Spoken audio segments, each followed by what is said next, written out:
Peace. Welcome to the show. That was supposed to happen on Wednesday, but yet here we are. It's a Friday. What can you do? Better late than never. How's it going, everybody? Hello, Elijah Ramirez, Sarah, Debbie. Oh, gorgeous as ever. Thank you so much. Nate, T-Pal, Teresa McGuire, Velasquez, Flammability, Akolu, Laura Rubal, Cinnamon Roll, and Shikma Bonfield. Who else we got here? Andrea Myers, Rock and Roses, James Stansfield, Nay, Sweet Things, Cecilia Brown. And then we got a lot of people in the Who's Grant Ramirez, Logan Keel, the original Manolo Gal, July X311, Dorcia S, Kev, hi everybody. Sweet new penthouse, right? We'll go. Broccoli, hi. Jordan Camacho, how's it going, everybody? Patrice Marigold, how's it going, everybody? Thank you so much for being here. Hello. I hope everybody had a wonderful week so far. Well, it is the end of the week. Hi, Jack's Bag Attack, Luxury Bucket List. Hi, everybody. Quick housekeeping moment just to let you guys know. Please, two things. One, three things. First thing, thumb up the live stream. I should have put the thing to ask. What's it called? Hi, Letty. How's it going? I should have put a poll up. Have you thumbed up the live stream or not? Thumb up the live stream. So much has been happening that I've totally forgot to do the whole thing. Oh, I did put it up. Okay, I did put it up. Okay. Why don't I see it then? Hi, Caroline. Okay, here's the thing. Thumb up the live stream. Thank you. Then, for everybody who's new to the channel, when I say, okay, we're going to film a topic, that's the moment when all, the chitta chatta kind of stops, and we should focus, please, in the chats on the topic, so that, because I'm recording the topic, which I will then subsequently post as a separate video to my channel later. So it kind of helps me if you guys are on the same topic as I am. And then when we finish filming a topic, then we chat in between, then we can go all over the place with the chats and we don't have to stay on topic then. And then the other thing I wanted to say, please just be respectful of each other, and maybe because I speak in English for the most part, maybe everybody else also speaks English in the chats. So please, if you can chat in English with each other, that would be really nice, because it would allow everybody to partake in the chats. So if people join the chats and everybody's kind of writing each other in the same language, and I'm only saying English for the simple reason because 99% of us chat in English. I'm not trying to impose the English language on anybody. I'm just saying, since we are so many people chatting in English, it's just nice if everybody gets a chance to understand each other. So please keep the chats in English if you may, so that everybody can feel included. And thank you so much. Okay, hi Tommaso, hi T-Pal, hi Lurk, hi everybody. Gloria Recinos, happy Friday. Empanada. It would be chaos since we are international, says Debbie. We are very international, and I love the fact that we are international. But I'm like, we have to agree on some form of communication where all of us can kind of just understand each other. Sarah, I know I do kind of throw out a sentence or two in Italian from time to time, or in Spanish, or in some other language. I do that, as a lighthearted moment, but I would not, make you guys go through 2-hour live stream, me just talking in Italian. I would not do that, of course. But if I do make a little joke in Italian or something, that's different. And it's usually connected to either a super chat I get or something in Italian, and then I just comment back, And sometimes it's also fun and shady if we're talking about a certain fashion topic and certain Italian brands, because it's so funny. Sometimes people come for me and they're like, that's not how you pronounce this. I'm like, yeah, no, this is not Lady Gaga in House of Gucci. Okay. I'm no, unlike, okay, given you Russian ho, accent. I give you the actual Italian. Thank you. Just saying. Just saying. Caroline says, love the skyscraper view. Isn't it gorgeous? I wanted a little bit of air today. Yes. I'm Italian and your Italian is perfetto. Grazie mille, Tommaso. As you can see, sometimes we can... bam. I just spoke in Italian for a second. Cinnamon Roll says, I will judge that. To be honest, you are the only American that speaks Italian properly. I'm not American. I am a citizen of the world. Okay? Let's just be very clear about that. So that's also... legally, let's be very clear. Letty says, hello, dear. Gloria Retinos, Debbie, Teresa McGuire. Hi, everybody. So, okay. There's a lot of things to talk about. First of all, let's start on a light notice. We have one heck of a show for you. We're going to review a fashion show today. We're going to talk about, the musical chairs of the fashion houses. We're going to throw some shade, of course, and we're going to talk about some starlets and stars. And then we're going to do ourselves a little Chanel unboxing. And this Chanel unboxing is a shocker. It's a new era. That's all I'm going to say. And for those of you who do not know, maybe because you maybe don't follow me on my perfume channel, essentially Dacob is my perfume channel, I have just posted the review of this little baby here. Yes, it arrived safe and sound, and the review is up on Essentially Dacob in case you wish to see Splendide, the review.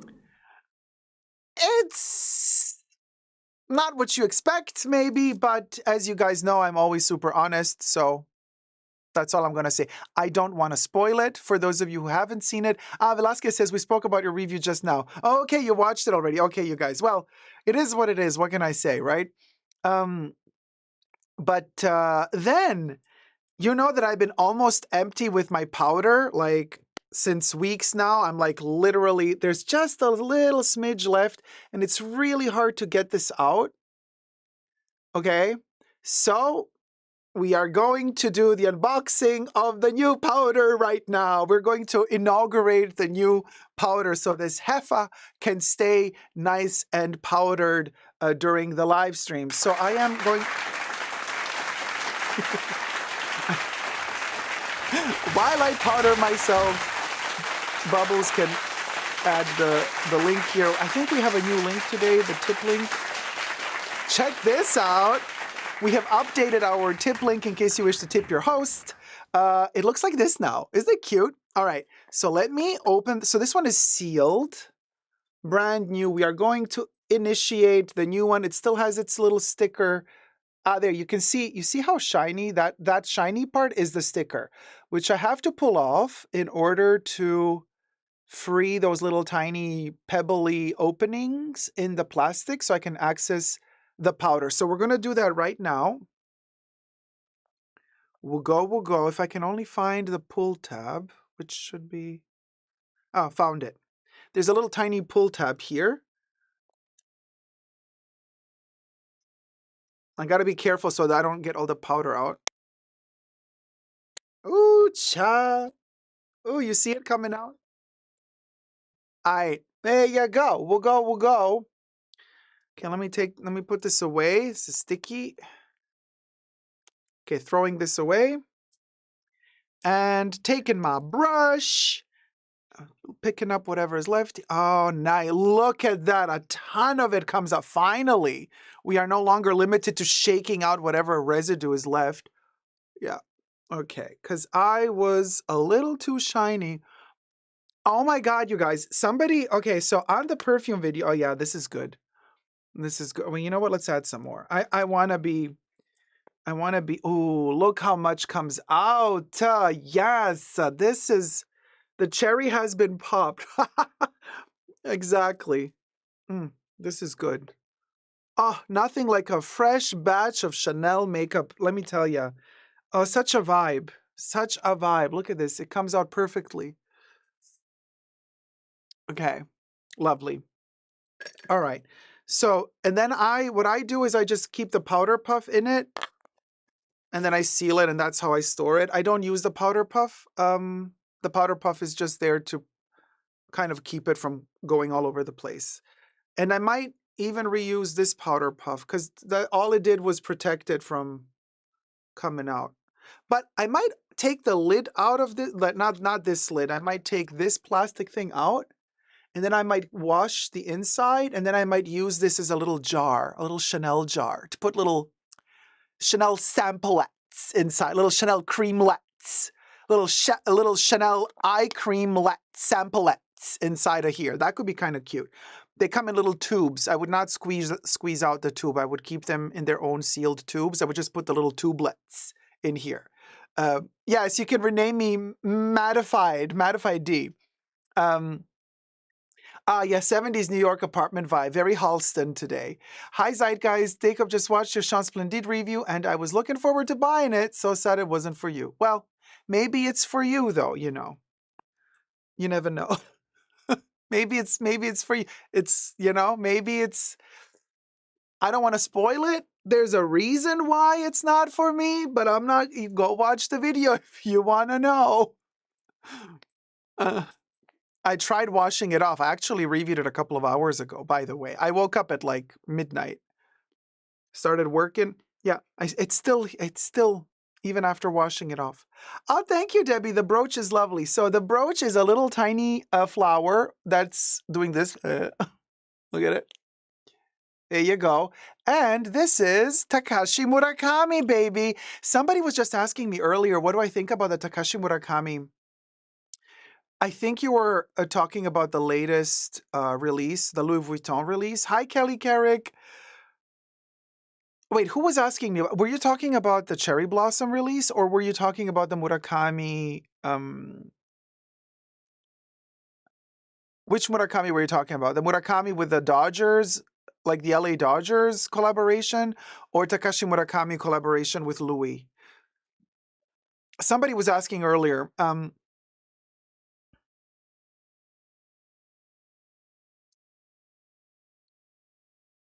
Simro says, I used one of those for coconut oil. The last one was not good. You put coconut oil in here? I wouldn't. I mean, I don't know. Oh, thank you. Love the shirt. Thank you so much. Thank you, Cecilia. So, well, anyway, I don't know any more who asked me about Louis Vuitton for Takashi Murakami. We can talk about that as well with the Cherry Blossom release. But this here, isn't this cute? I got a set of 4 buttons. And the one that's missing, of course, it's here. And I thought this color went well with the shirt. So I wore this little flower. It's part of his pixel flowers, the Takashi Murakami pixel flowers.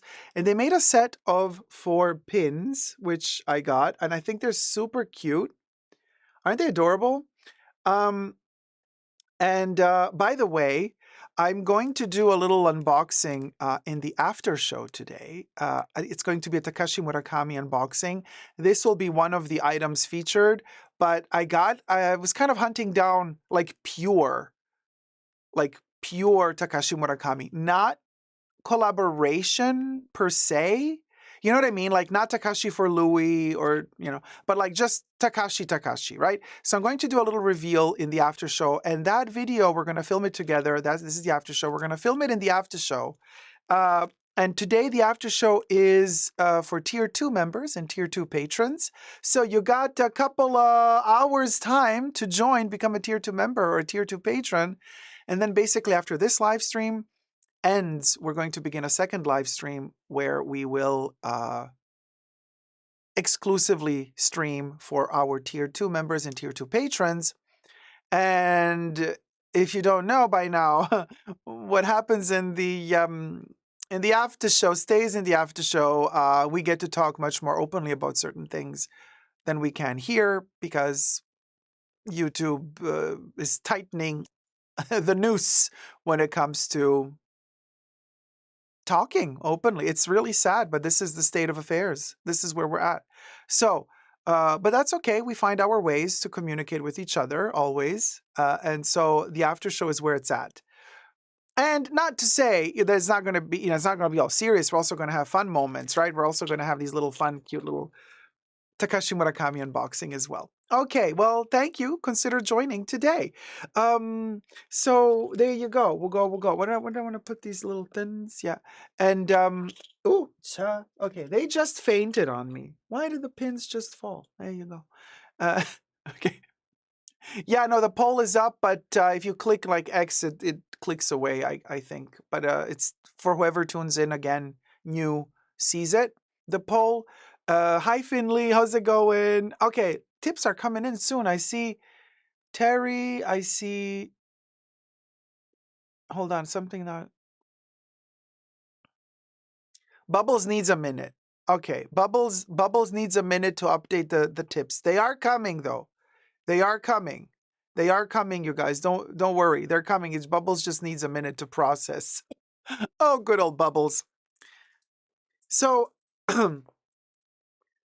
so did I no, I don't think I did. Can anybody guess what show we're gonna review today? My God, it's a doozy. It's very early for Bubbles. It's also early for me. Although it's kind of late for me because I've been up all night already. Mm. There you go. Akolu, thank you. Akolu 21 donated $5. Popping the tip cherry. Kid do you Dacob. Cœur.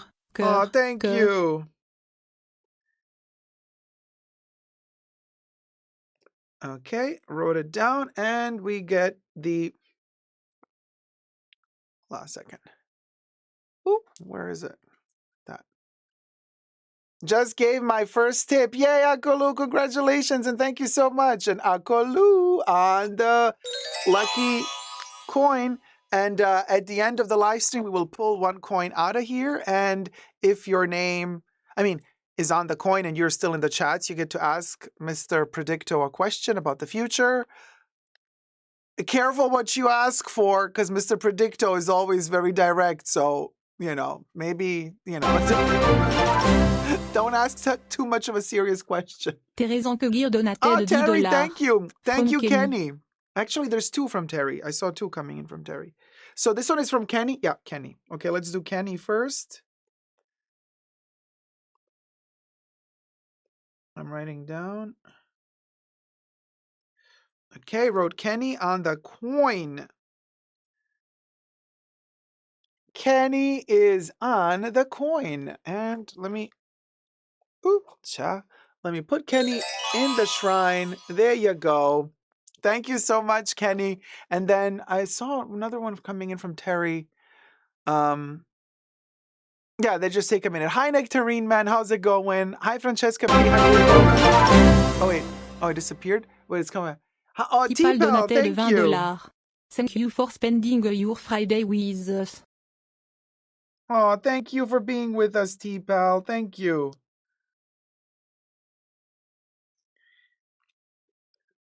But there's two from Terry. Why isn't the second one from Terry popping up? Something happened? T-Pal, there you are on the golden coin.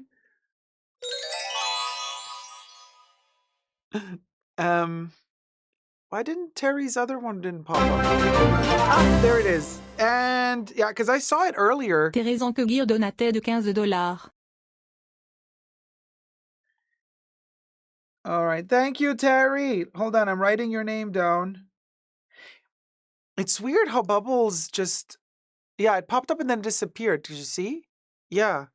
There it is. There, Terry. There you are. I'm going to put you in our chest. Thank you, guys. T-Pal says I jumped the line. Yeah. T-Pal wanted to get into the club, and she was in the line to get into the club. She's like, I really have to go to the bathroom. Can I please cut the line so I can be quick, so I can go to the loo? And we were like, yeah. Bubbles was like, yeah, okay. Okay. Hi, Monarch. How's it going? So there you go. So we did this little, we need an espresso for Bubble. You know what I could do with the coffee right now? But I do have like my breakfast tea, and then,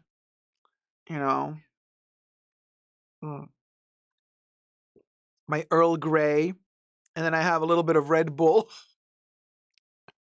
Mm. Mm. And then we have Chali water. Hit it, Camiller.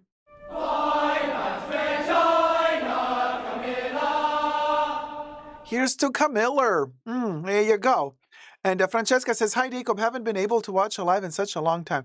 I'm done with work and can finally enjoy the show with some takeout. Perfect evening. Delicious. Well, enjoy the takeout and enjoy the show. So we're going to go on a journey together. And the journey takes us on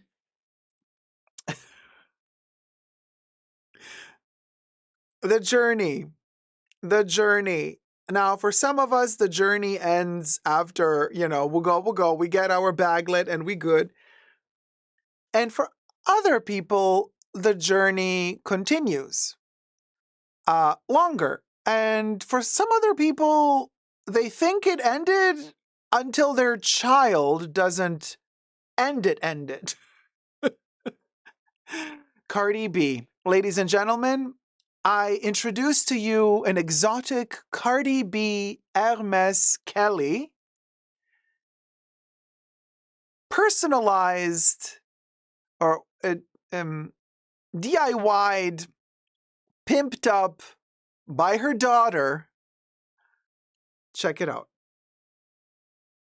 So this is a very quick TikTok video. I took a screenshot, but so as most of you can recognize this, well, with Cardi B, you never know. Now, everything I say in this live stream is for entertainment purposes only. Everything's alleged and just my opinion. Nothing is rooted in truths or facts. So let's say this is a real Hermes Kelly. She said, but I don't know. I need Kev to assess the situation here. These lobster clasps, are they Hermes-ish? Because they're very thick. They look very, anyway, so it looks plasticky. So anyway, so Cardi B says, oh my God, you guys, I spent $60,000 on this bag. $60,000 on this exotic bag for her daughter to draw a little heart on the flap. I have another picture. With a pen. So Cardi B was shook. She was kind of upset, but also not really. She was upset, but also I think she thought it was cute that her daughter took a pen and drew a little heart on the top of her flap. The daughter was like, let me embellish it for you, Mom. So we got a $60,000. Yes, the plastic is still on, the poverty. Kev, I know. Mine is still on too. I know. The poverty for both Cardi B and me, guilty as charged. What do you guys think about this situation? What do you think? The luxury bucket list says she can spy. Yeah, I think Cardi B also knows that she can spy it, or I don't know how deep the ink of the pen, how deep it absorbs into the crock and into the paint job. I don't know. But because the ink of a pen, and if this is a Sharpie, forget about it. If it's a Sharpie, it's even worse. So I don't know what pencil, pen, Sharpie, marker she used for this. But besides the point of can we wash this off or not? Can Hermes spy it or not? My question is more like, how do you feel if your child does something like this? That's the question that I had. Do we find this kind of cute, or are we furious and the kid is up for adoption, baby? What, between the two extremes, saying, oh my God, my baby's so cute, look what my baby did, one extreme, to the other extreme, girl, you up for adoption. What's the spectrum here? On which side of the spectrum are we? Nectarine Man says, looks like a soap and water job. To clean it off? I don't know. Finley says, I tried to get it off with a baby wipe, and if it doesn't come off, turn it into her kid's art. Sarah says, I would try to get it off, but if I didn't, then it's so small and kind of sweet that I would just try to think fondly of my daughter when I looked at it. That is a cute way of seeing it, Sarah. Yeah.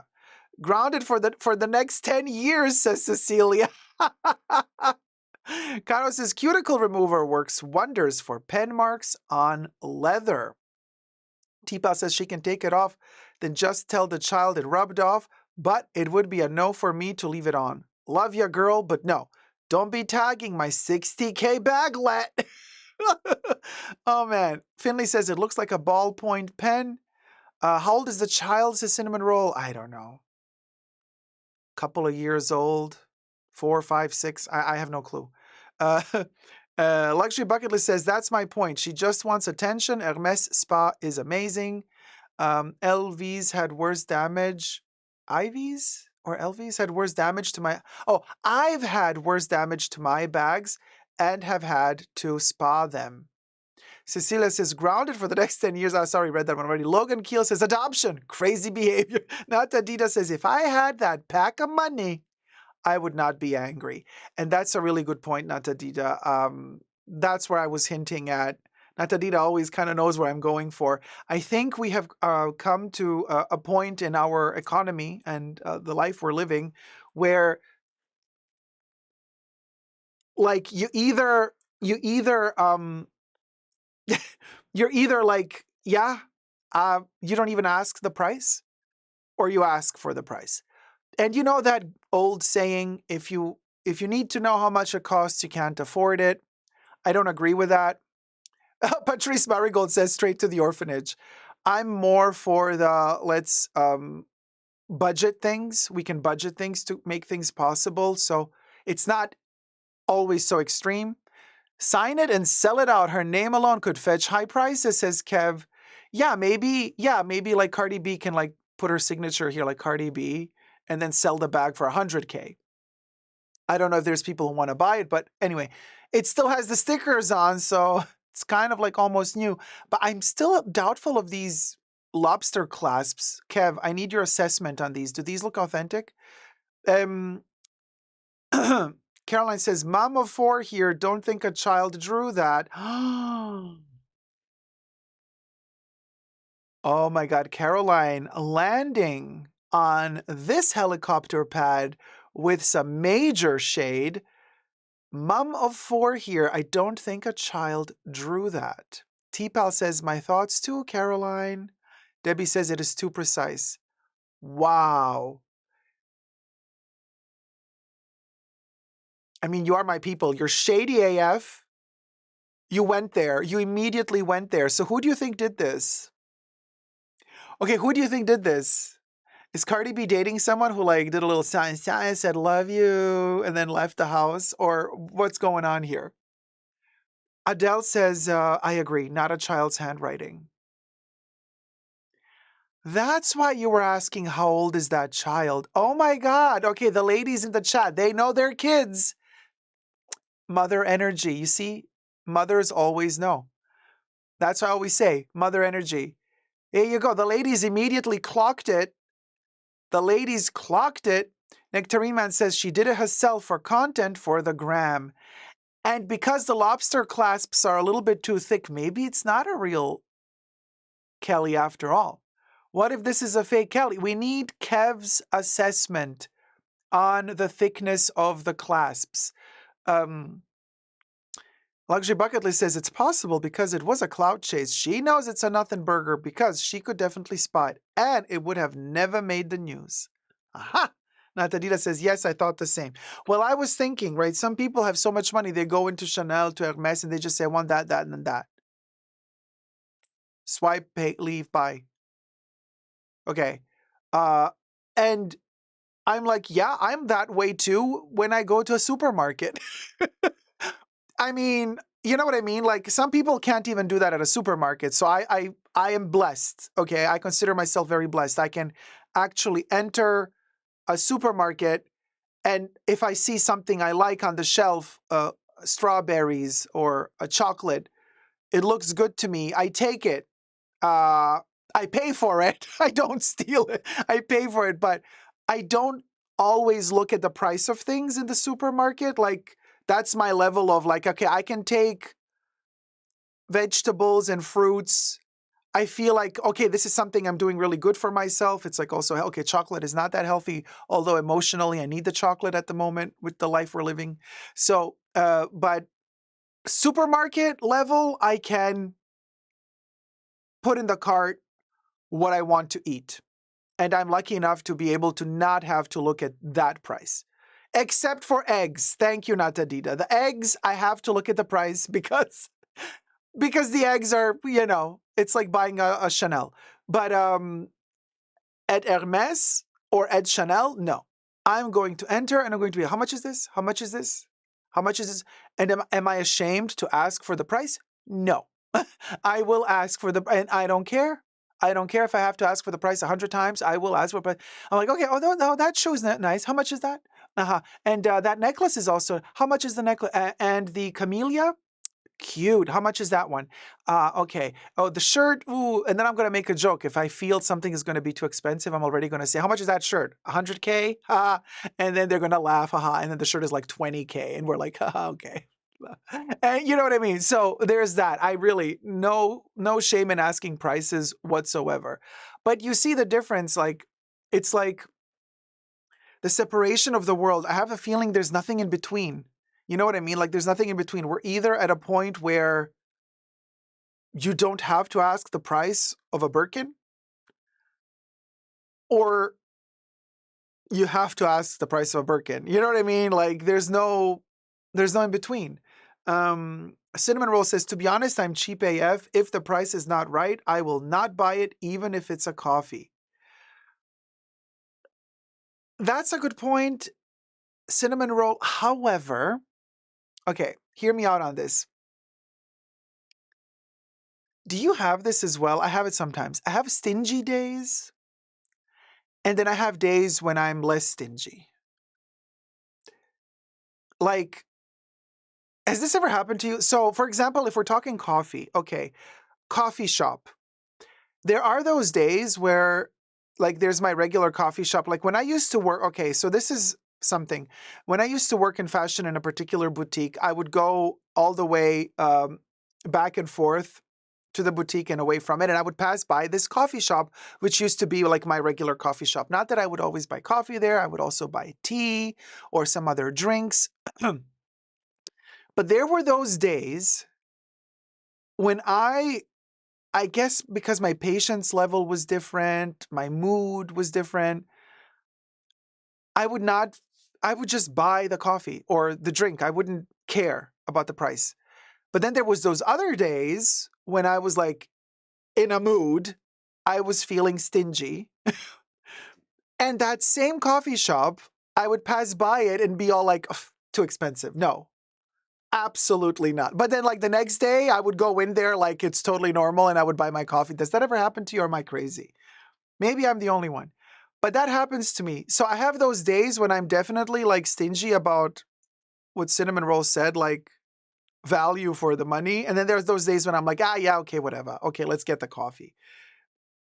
Yeah, Robbie, that's the thing. Some days are splurge, other days are save. Yeah, yeah, yeah. I'm in that kind of, days when you need that serotonin hit no matter the price. Yeah, Debbie, that's the thing.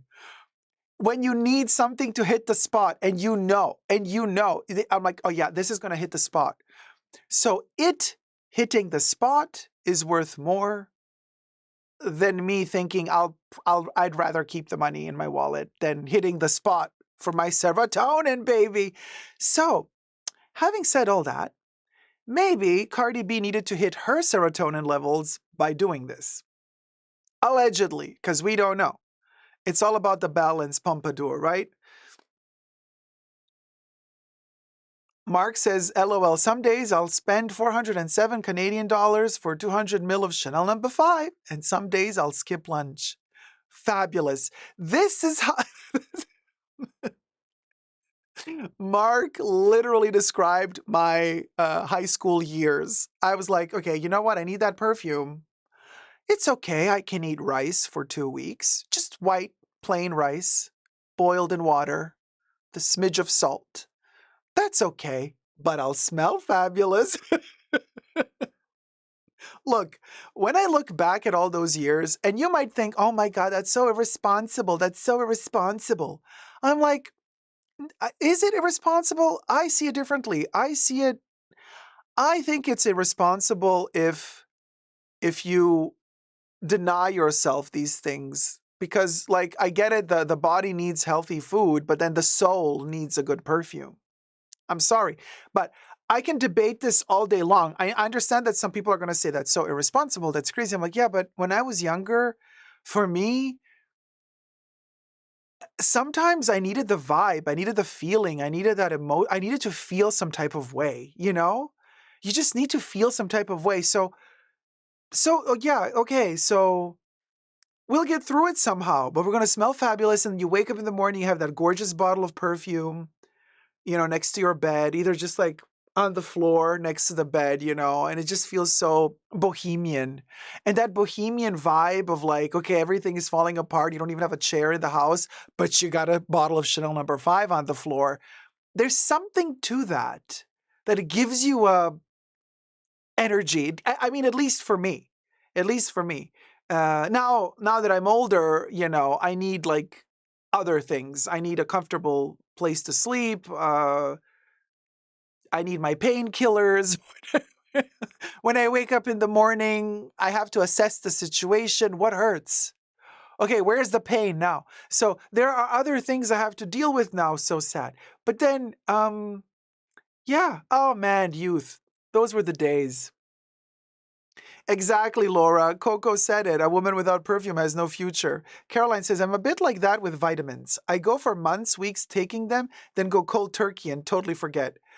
Ooh, I don't know how healthy that is to just go off of the vitamin. Maybe your body just like subconsciously told you, like, no, you got enough.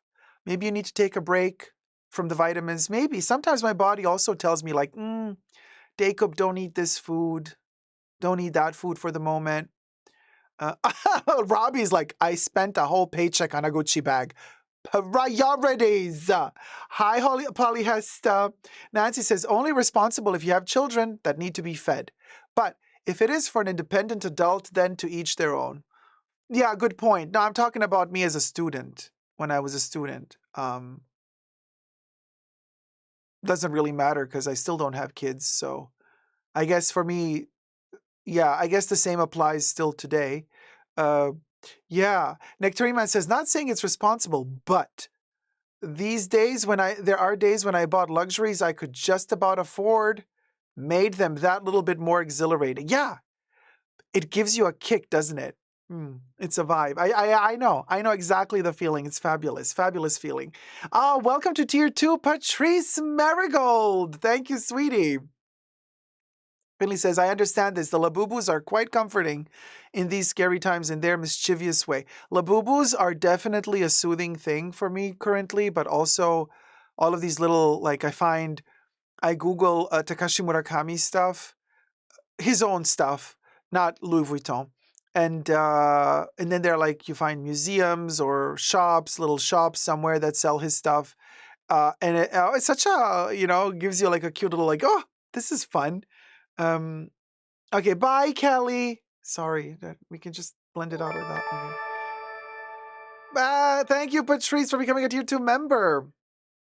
Bubbles, you don't have to keep the pictures on too long. If I'm changing topic, just take them away, Bubbles. We don't want to get in trouble. Now,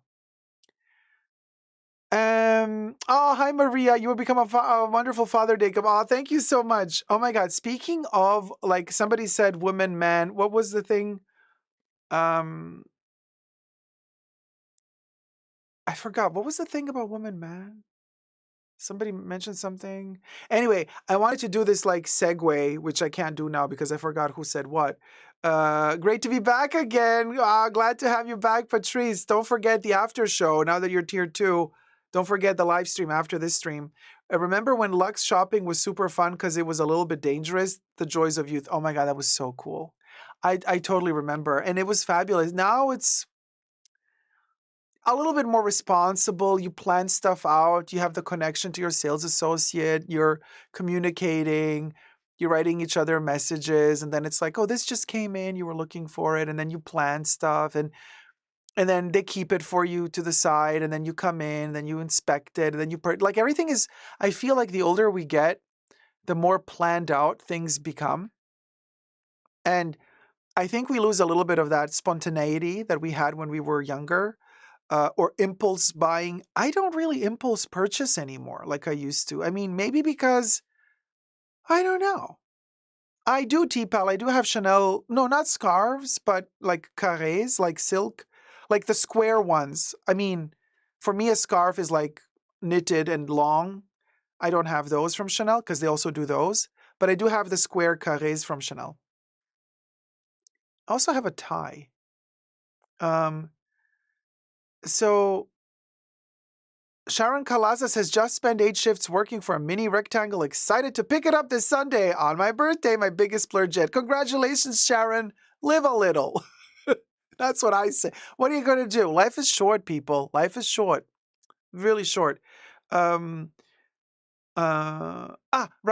So I don't impulse buy as much as I used in the past. Like now, everything is much more planned out. Also because I feel the things that I like nowadays, I'm not saying that my taste has evolved for the better or for the worse. It's just that I fine-tuned what I want to add to my collection, because obviously the more you have, the less gaps there are in your collection, right? So I've come to the point where I'm like, I know which niche still needs to be filled in my collection, right? So I'm more fine-tuned, and that makes me calculate better, like what I want to buy. And usually the things I want to buy, I see them from the runway and I like them. And then I have the contacts with the sales associates, and then I write the sales associate, and then I say, oh, I've seen this. Are you going to order it for the shop? And they say yes, or then they say no. And if they say yes, then the wait starts. You know, if you see it on the runway today and you contact your sales associate and they order it for you, it's going to take 6 months. So I'm telling you, like very calculated. Like all my purchases are very calculated. The older I get, the more like I calculate what I buy. So Jackie, this is a good point. Your collection competes with itself, especially if you kind of buy doubles. But then if you really love a piece so much, you do end up buying doubles, like different colorways. Oh, there's a birthday. Whose birthday is it? Sharon? Happy birthday, Sharon. Dacob, do you have any Chanel scarves? Sharon Calaza says, yeah, excited to pick this up this Sunday. Oh, happy early birthday. Happy early birthday. Yeah. Velasquez says, the silk of Chanel scarves really looks ugly after wearing, sadly. I only tie one little knot and I let them just kind of sit on me. I don't really twirl them around too much. So I don't know. Mine have been okay. Yeah.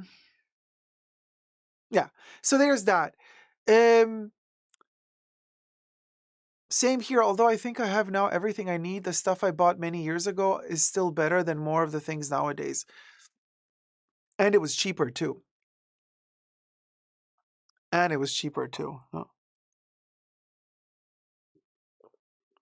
But then,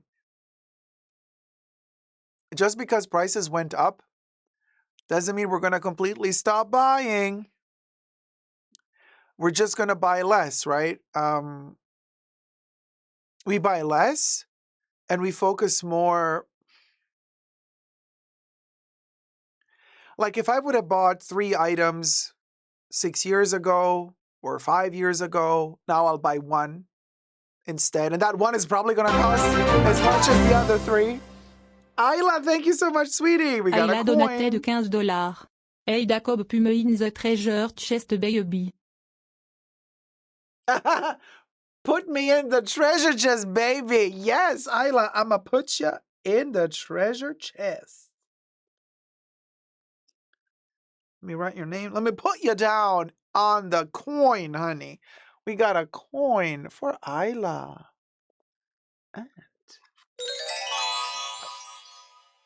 Thank you so much. Mwah. All right. So, quality rules. I know. Well, Bib G, how's it going? Yeah, quality rules. Castagna 11 is crying. Oh, don't cry. We're gonna inspect the quality today. Little Easter egg for you before we get to anyway. So I received a comment on the latest perfume video, which we just posted. This one here, Splendide. Can you believe I actually, okay, so somebody said, you're spraying girls' perfume upon yourself?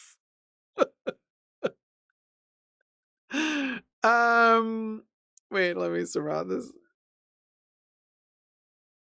Like, you're disgusting. And so this is kind of Chanel breaking news, my honest chance au Splendide perfume review. And there you have that comment under Terry's comment. You're spraying girls' perfume upon you're spraying girls' perfume upon yourself. And I answered, upon myself? Who gave you access to the internet in the Middle Ages?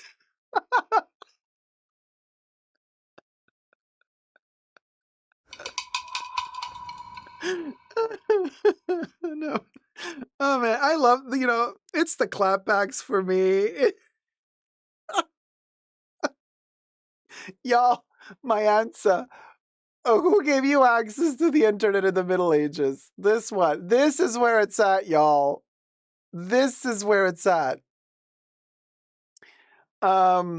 Anyway, perfume knows no gender. I keep repeating this. It's hilarious how people will just be dumb. Dum dee dum dee dum dum dum. Twiddle dee twiddle dum. Oh, by the way, thank you for clicking on the Au Splendide review video.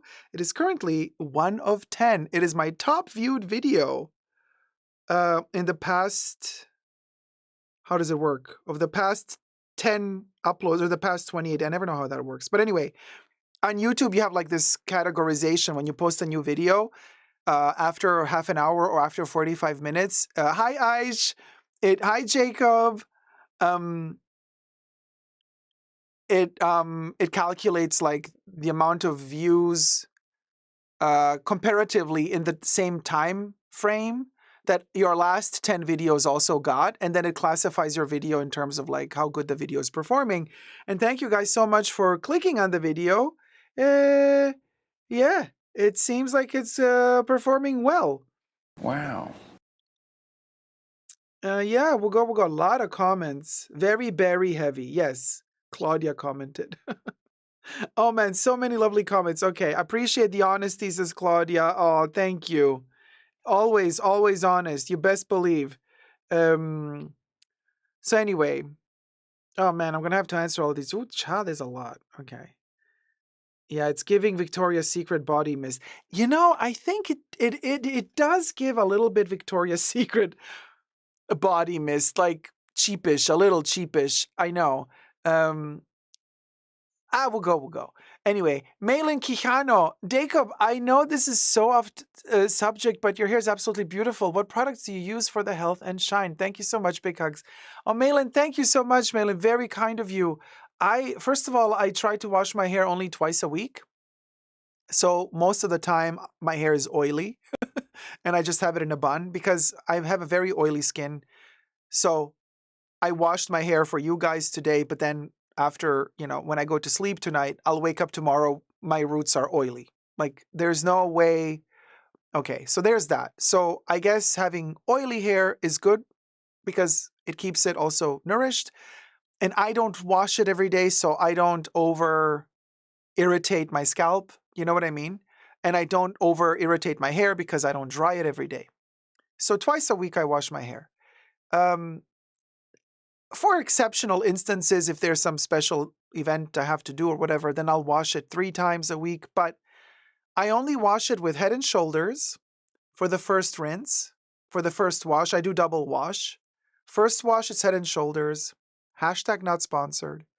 And the second wash is Elvive or Elvital. One of the two. In the purple container with like oxidizing oxygen, something, something. Elvital, I think, or Elvive. Is it Elvital or Elvive? People, somebody tell me. Elvital. Elvital. Elvital in the shampoo. And then I have Elvital conditioner, which I don't use for the roots. I only use it for the tips. I only like do conditioner from here to here. Then, when the hair is washed and rinsed, I twirl it into a towel. I kind of dry it as much as I can in a towel. I have the whole turban thing going on for like half an hour. And then I take the towel off, and then the hair, it's still wet, but it's not like dripping wet, which means I can hair dry it shorter. I don't have to do hair dryer too long on the hair, which burns it off a little. So after like half an hour of having the towel on my head, I take that off, and then I blow dry my hair. Takes about 10 minutes.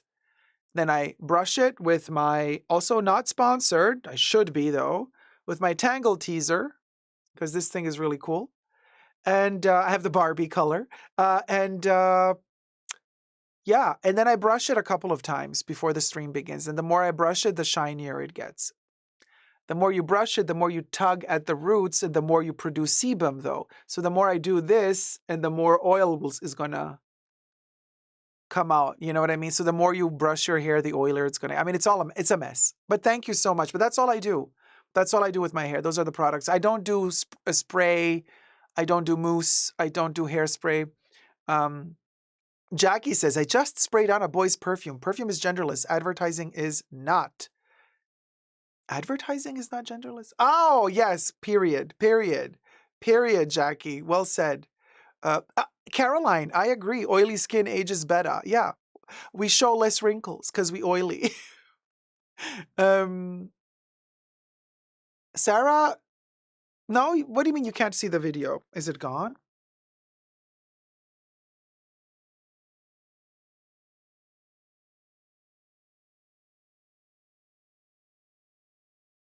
No, the video is visible. Sarah, you're looking for another video maybe. But the video that I just posted, you mean my review of this? It's visible.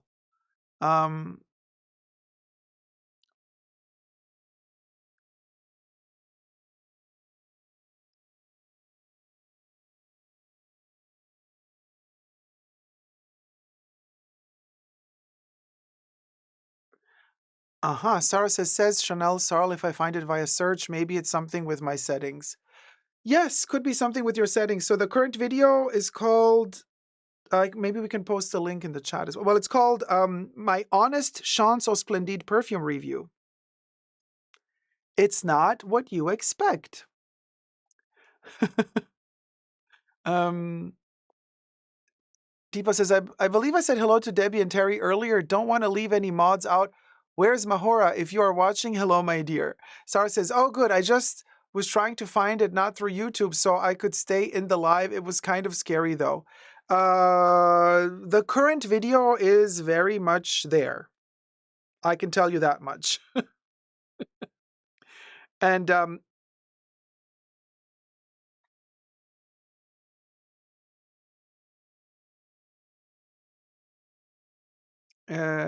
so I can show, hold on. The link, yeah. Here's the link to the video, you guys. I don't know if it's going to post. Essentially Dacob, yeah. I'm posting it as Essentially Dacob. It's not going to go through. Is it going to go through? Let me see. Where am I posting this? There it is. Okay. Can you guys see the link? It just popped up in the chat.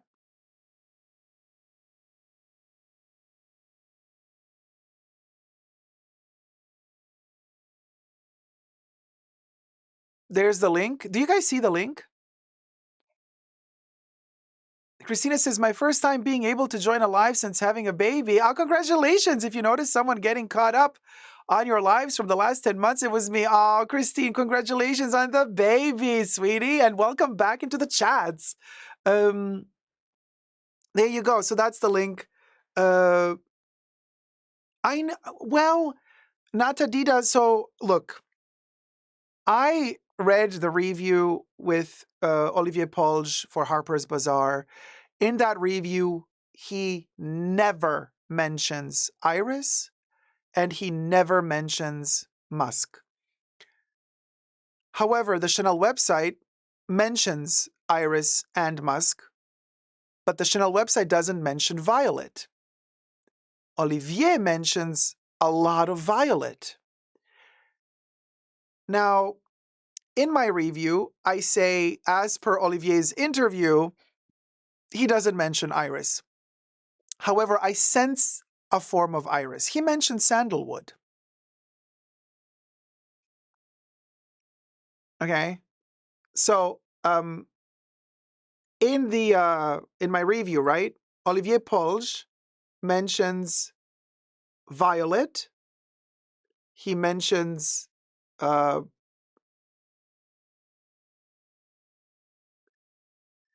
something interesting. He mentions sandalwood, but then he says, "But you guys, we at Chanel, make our own perfumes." Like he says, they manufacture the perfumes in-house. That's also subtle shade throwing at other perfume houses, like other luxury brands that make perfumes out of house, like another company makes perfumes for them. He's like saying Chanel makes its own perfumes, okay?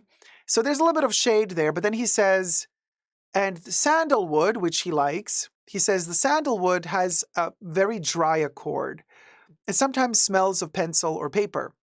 And he said, so in our laboratories at Chanel, we managed to manipulate the accord of sandalwood to tone it down, to soften it, to round it off, to not allow it to have that dry pencil accord. But he doesn't mention iris. However, the Chanel website, and this is something, and I should have maybe said this in the video because I'm noticing a lot of people are commenting like, Dacob, the Chanel website does say that the perfume has iris in it. I'm like, hold your horses. Read between the lines. There's a difference between saying the perfume has an accord or a note and saying this perfume has this ingredient. An ingredient is not necessarily an accord. So the way I see it, he's describing the sandalwood in here, saying he manipulated the sandalwood so that it smells less dry and like pencil and paper. And he gave it a more powdery touch. Then Chanel on their website says, what do they say? They say that they're using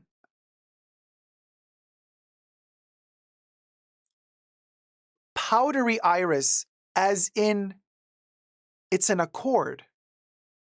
So what I'm thinking is that his manipulated sandalwood gives the illusion of iris. His altered sandalwood ingredient delivers the iris powder accord. In other words, an ingredient delivers an accord. Also, when we talk about Comète, for example, I'm bothering you with this. This is like perfume lingo now, so we can change topic. Just let me know, guys. I don't want to lose views because we're going technical now. But Comète has this cherry blossom. They say the cherry blossom accord. Accord. There's no cherry blossom in here, and the cherry blossom accord is not an ingredient.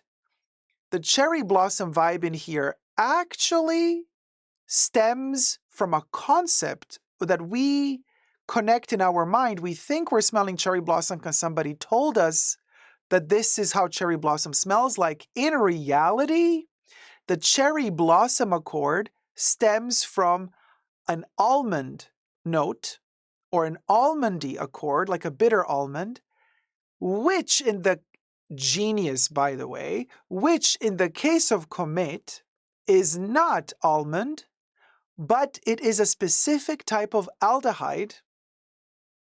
It's an aldehydic accord that hits that note. It gives you the impression of bitter almonds, toned down to smell a little bit, like a beauty salon cherry blossom. But there's no cherry blossom, there's no almond, it's an aldehyde in this case. So it's a very, very interesting way of how you can kind of trick people into smelling a certain thing that might not be in the perfume itself. Big example is gardenia. Nobody has managed to synthesize gardenia yet. It smells in a certain way as a flower, but whenever you try to extract that and turn it into an essential oil, it doesn't work. So perfumers had to come up with, it's like magic. It's like an illusion, like a magic trick. You think you're seeing something floating in midair, but there's a little string attached there. So to create the illusion of a gardenia, a cord, we have to work with several different ingredients and several different accords to create the illusion of a gardenia. And Chanel again delivers masterfully with their eau de parfum and extrait of gardenia. There is no gardenia in the perfume called gardenia. That's the magic. And that's the brilliance of it. So, there's coconut, there's some green vibes, green accords, there's a lot of things going on that give you the illusion of a gardenia. Is that fabulous? That's fabulous. So bearing all that in mind, I listen to the perfumer. I listen to what Olivier says himself. I don't really read too much what Chanel writes on their website because that's all brand marketing.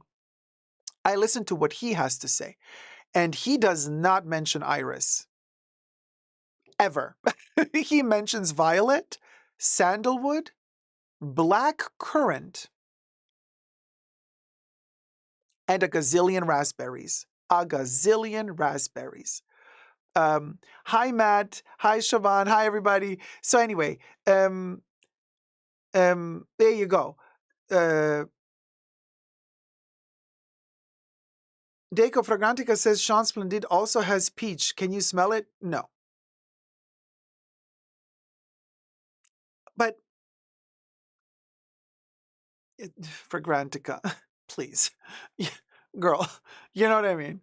Girl. Anyway, Olivier did not say peach, no. Olivier said red berries, black currant, raspberry, the bitterness of rose, geranium, and he was very, very precise about that. He was very proud to say it's geranium from the fields of Grasse that Chanel has. It's Chanel's own fields of geranium.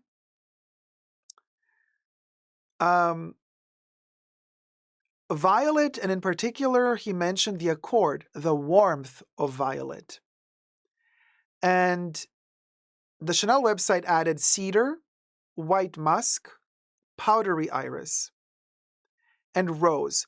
He talks about the bitterness of rose. And this is something interesting that I kind of dive into when I review the perfume. I say, usually geranium smells like rose, except it's more citrusy, which makes sense for the Chance family because they're very youthful, kind of zesty, citrusy vibes, right?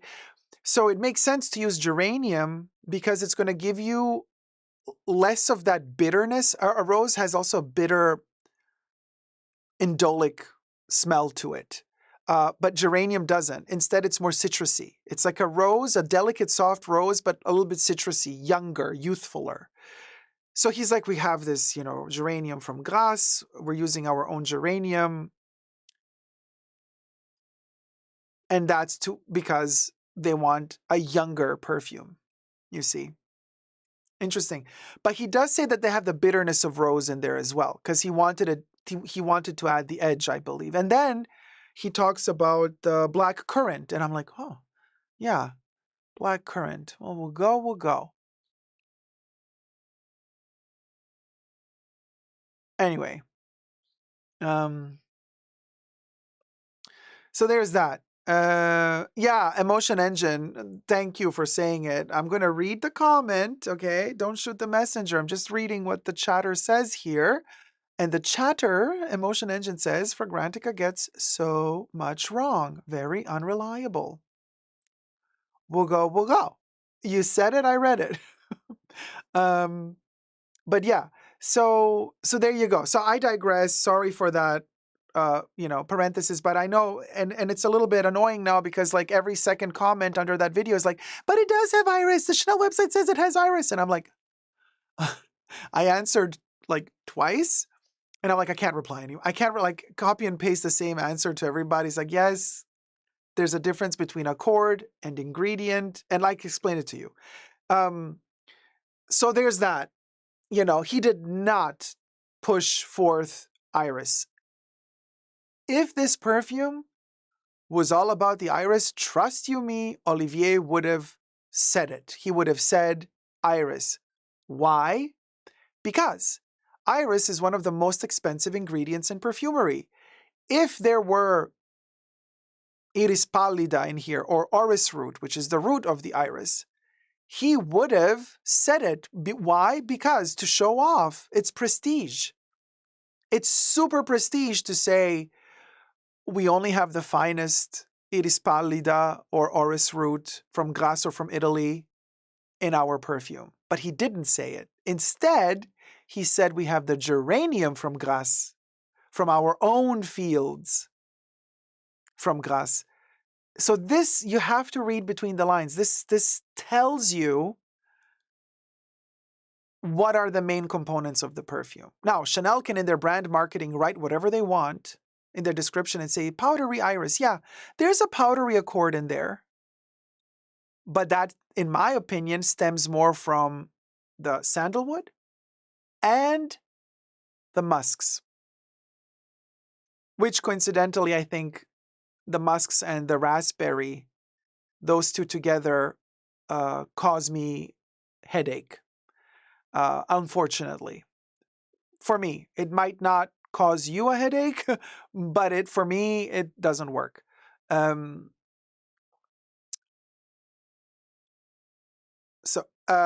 Zeitgeist, Mesia has orris root and violet. Mesia has a really expensive ingredient, which is the root of the iris. Mesia has a ton of it. Mesia also has violet, a ton of violet, and also raspberries. But Mesia doesn't cause me a headache. Maybe they used better ingredients for their Les Exclusives perfume than they would for their mass-released perfume, I would think. Because you have to understand, I'm just shooting random numbers here. Like if they produce, Mesia, maybe they produce, 500 bottles, 1,000 bottles a year. Okay, this they produce in the hundreds of thousands. I don't want to say millions, but this has like worldwide distribution everywhere, while Mesia is limited only to their boutiques and whoever is allowed to sell the Les Exclusives range. And then within the Les Exclusives range, not many people buy Mesia. So you can see the difference. Like they don't need to use, they can use better ingredients for Mesia than they can here because there's not enough of the high level raw materials. There's not enough of it to produce hundreds of thousands of bottles. I get it.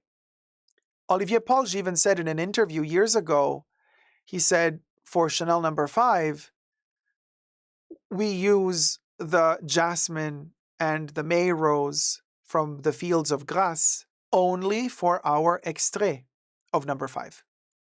They don't use Grasse jasmine and Grasse May rose for their other concentrations of number 5. They don't use it for the eau de toilette, for the eau de parfum, for l'eau, for eau première, because there's not enough material to go around. So their harvest, their own harvest, is reserved only for the exceptional extrait produced in small quantities. They don't have enough to use for the other concentrations. And this, when you develop a nose, like a sommelier in wine, like for perfume, you can smell out the difference. And this is why, for me, it becomes harder and harder with time to enjoy these mass releases from Chanel, because I have fine-tuned my nose so much to the Les Exclusives and also to the extraits, which they have discontinued for the most part, unfortunately, for now. So it's really hard to go back, because you smell when something is not as refined. You smell the vibration of an ingredient or an accord in a perfume. If something is off, if something is cheap, you smell it. And the Les Exclusives just have a whole other level of sophistication that once your nose gets used to it, you can't go back. You just can't, because you've smelled the best there is. You've smelled the best there is. And I'm not saying that the Les Exclusives perfumes are easy to love. They're very character strong. So you have to really work to figure them out. But once you do, once you've unlocked them, like, you're hooked. You're hooked, you're hooked. So there's nothing more I can say. It's like, once you've become accustomed to that flavor, there's no going back. There's nothing better, in my humble opinion, out there. So, which brings me back to this. Of course, I was expecting a mass-released perfume. I was not expecting Les Exclusives levels of quality. I wasn't. So, I knew that this was a more youthful, a product that they made, to kind of invite younger audiences into Chanel, because I think statistics are showing that Chanel is not really loved by very, very young people, and Chance is more their kind of category where they kind of lure you in when you're younger. So I get it, with all that in mind, I jumped into this with a youthful enthusiasm. Let's put it that way. What I didn't expect is that it would give me a headache. But that's on me, because probably something in me reacts to this. Maybe you're lucky and you don't react to it with a headache. It gave me a headache. What can I say? There you go. So that's that. Should we review a show? Do you want to review Givenchy? Givenchy. Should we do Givenchy? No, Ayla, don't get me wrong. You guys, hold on. Everybody's not disappointed. You have to read between the lines when I say these things, because I'm not saying, oh, this is a terrible perfume. I'm not saying that at all. Actually, I'm not. I'm really not. What I'm saying is, it gave me a headache.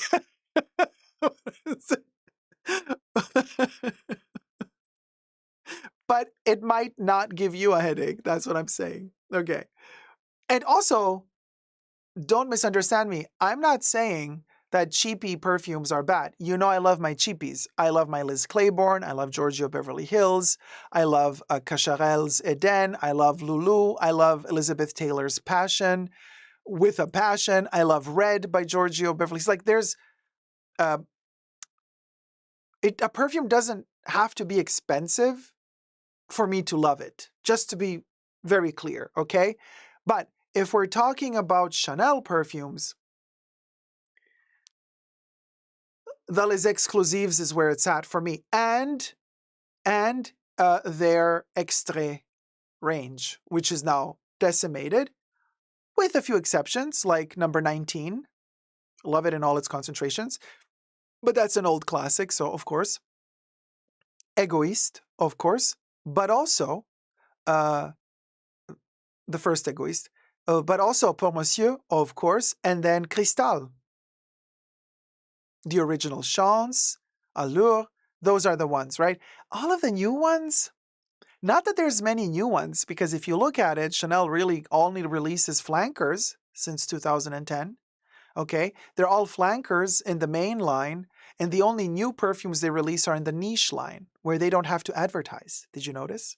So the new perfumes that they release is Les Exclusives and Les Eaux. In their main range, my mistake. The only new one they released was Gabrielle, like 6-7 years ago.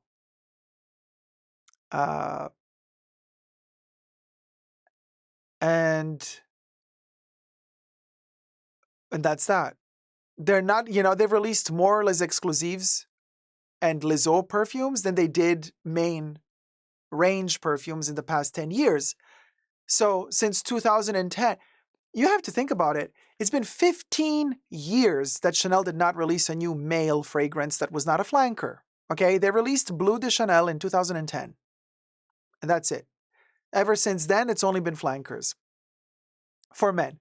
For women, the last one was Gabrielle. While on the other hand, in their Les Exclusives range, they've released a new Les Exclusive at least once every 2 to 3 years. And then we have the Les Eaux that come out every 1 to 2 years as well.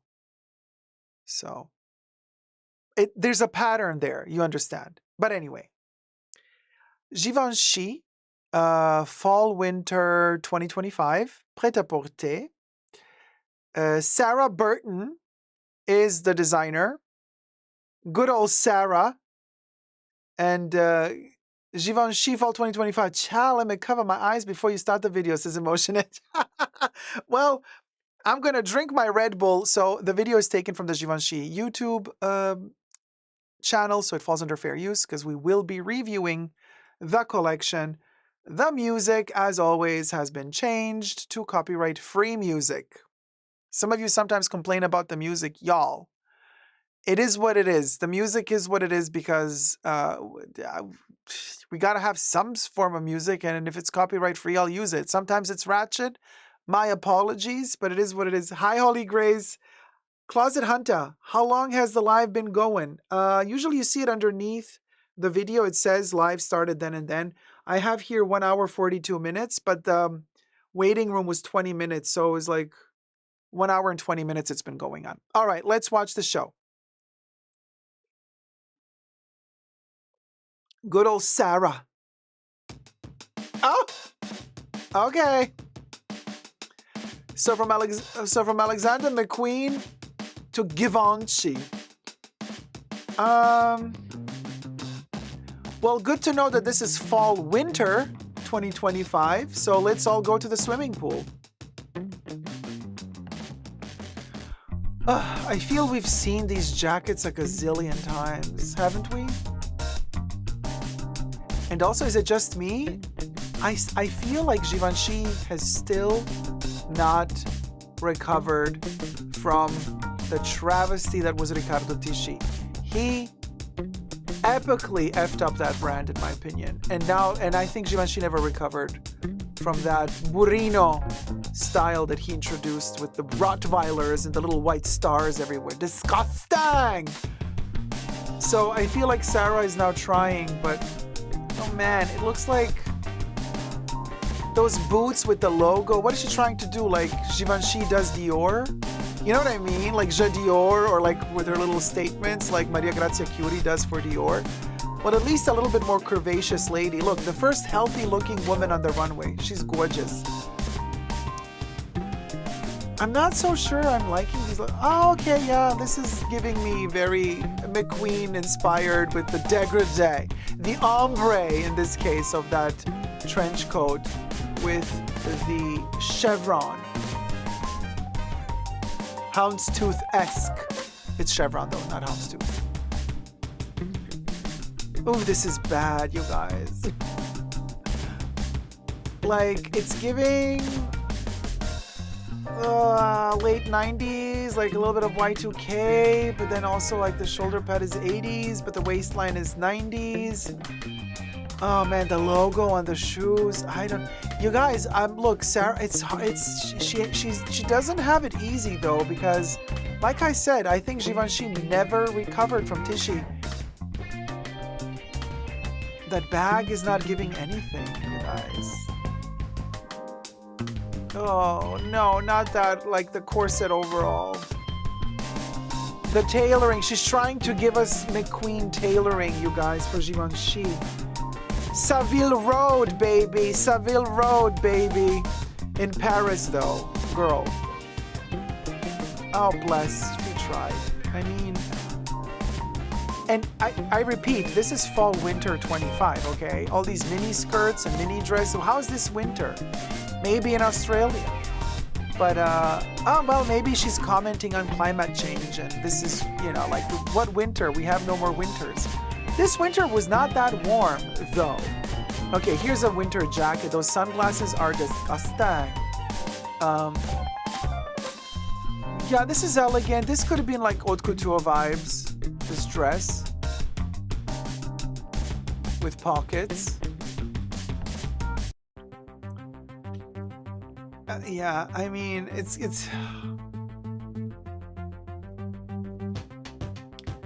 Yeah. This is a Givenchy colorway, by the way. Well, at least she nailed the color. What can I say? But I feel like it's very McQueen. It's very British. This is also this pattern. This type of pattern is very Vivienne Westwood. This type of AOP, this animalier print zoomed in. It's very British. Which is fine. We're having a British touch, you know, but it's Givenchy. Oh man, poor Givenchy. I don't think that they found the right designer yet, you guys. Fall winter 2025.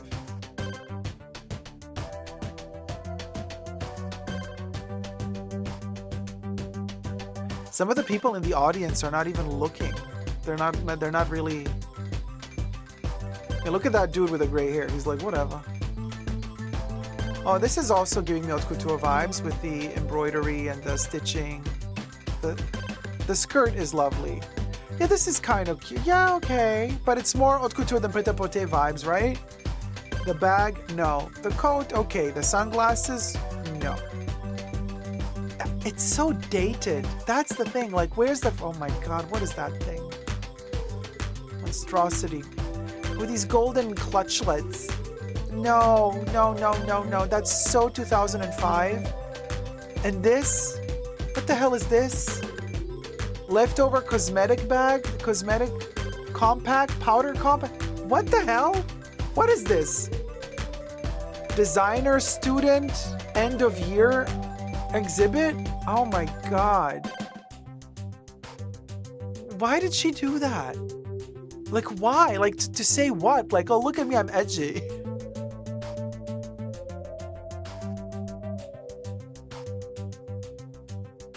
Cha.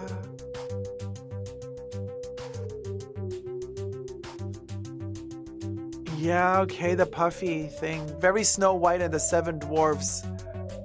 But like SM version. This, yeah, okay, this could have been Phoebe Philo, right? This is Phoebe Philo trying to sell her little leather outfits for like 10K per sleeve. Oh man, this looks so uncomfortable. Oh, Madonna is so gonna wear this. I already see Madonna wear it. This is kind of cutesy. This is very Givenchy, but also cultural appropriation for sure. Yeah, we're seeing the influence. It's the big bow ties. That is Givenchy, and I see the reference, and that's okay. These outfits look better on a curvaceous woman immediately. Love the curves. And then we ruin it with this. With the shoulder, with the cape. What is this? Superhero on the red carpet. Oh my God, what? And those earrings, the tackiness. Look, take the earrings off. It's already going to look better. If you take the earrings away, at least it's like sleek chic, you know? No, those feathers on the sandals, no. The embroidery is nice, though. The, you know. This is giving me 90s. Wait, is that Eva Hertzigova? Is she still on the... Oh my God, somebody lifted her. Woo. Sa. Why don't they just age gracefully? Like me. Old heifer. Oh, okay, cover that up. Yeah, no. I mean... And then this little joke. This is also something 100 years old. Like the cutout in the front and then in the back. Look, we twisted it backwards. We did something there. Look at us, creativity. I'm like, dude. Dude. It's been done a gazillion times before.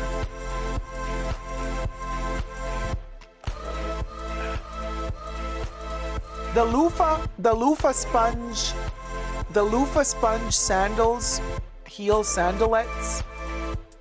So you can wear your shoes and then you come back to the hotel room and then you wash yourself with your loofah sponge shoe. This is so amateur. Oh, that is so Alexander McQueen. That clutch is very Alexander McQueen.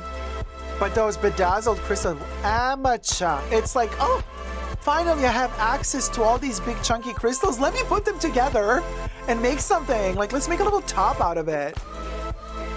Girl, you've been working for so many years. I really expected more from you.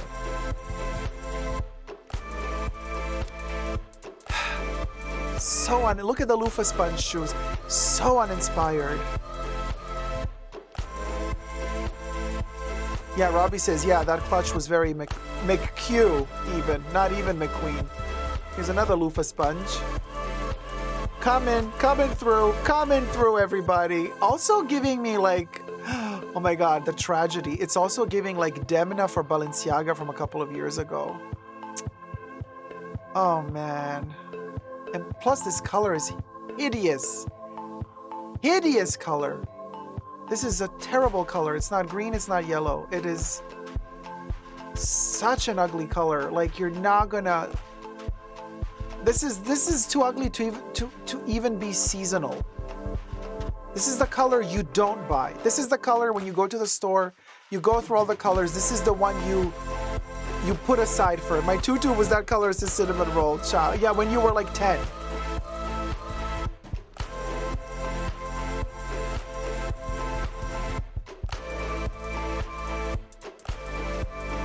You can see the applause is mellow. Look, they're not really... Is that Dingleberry in the audience? Yeah, that was Dingleberry from Schiaparelli. He came to see the show, huh? To support his friend. Is that Dingleberry in the denim jacket? Yeah, I think that was him. Yeah, look at the mellow clappage. Like nobody's clapping. Holly says, I hate to say it, but t-shirts aside, Tishy did better.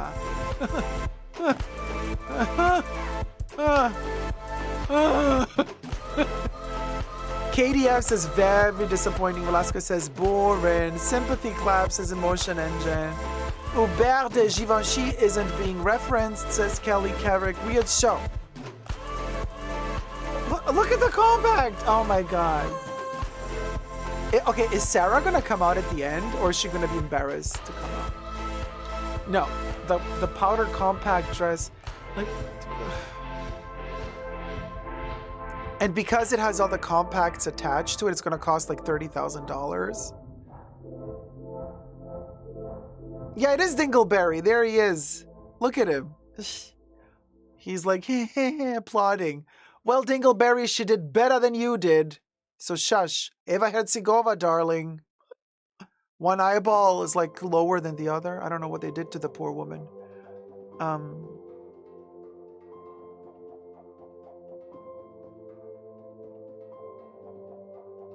Yeah. Is it just me, or is the fashion crowd always so irritating? Look at these baboons. I cannot stand them. And there's a big difference between...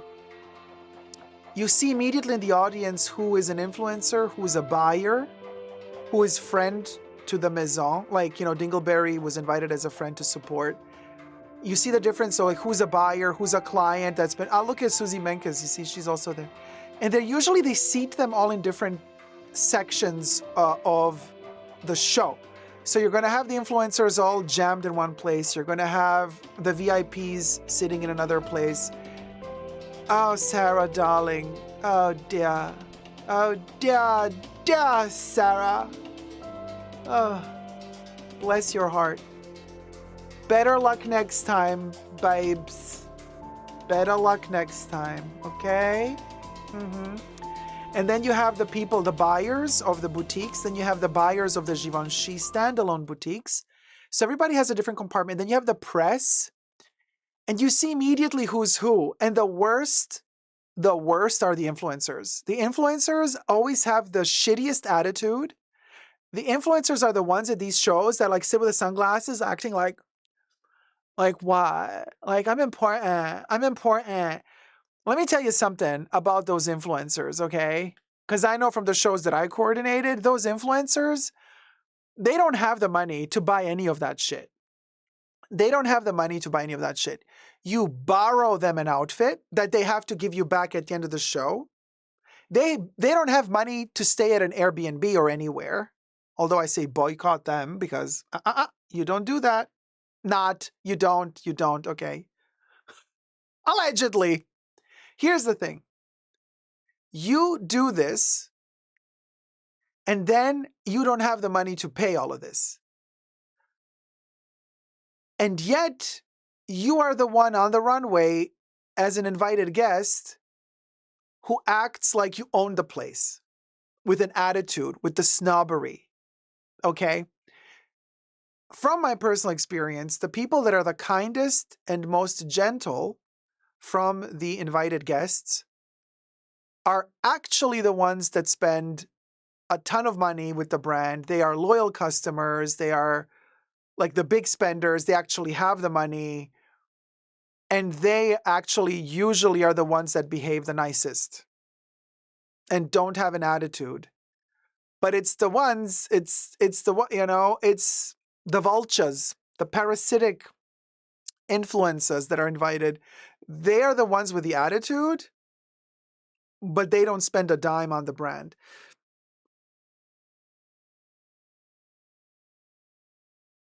Rasha Kishki, you are the first person I agree with. It's dated. Thank you. Wait. Oh, are other people saying it's fresh? Who's saying it's fresh? This thing was like, are you kidding me? So I guess the influencers that were invited or that got a freebie, they're probably saying that it's fresh. Yeah,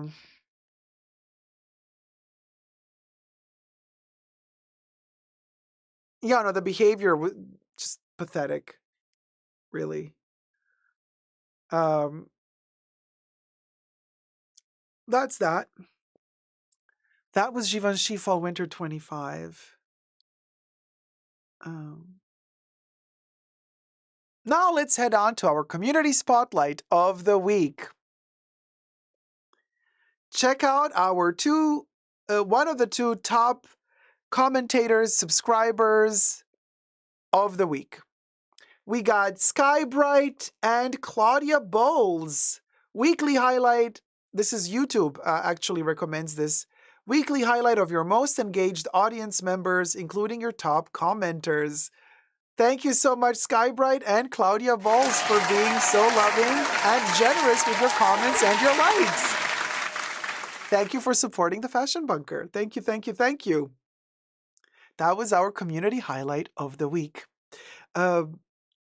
So now, next topic. Where are my topics? I don't know. Oh yeah.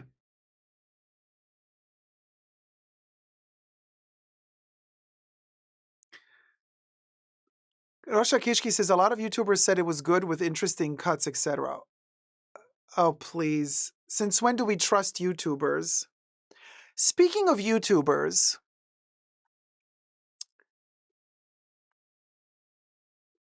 not to mention any names,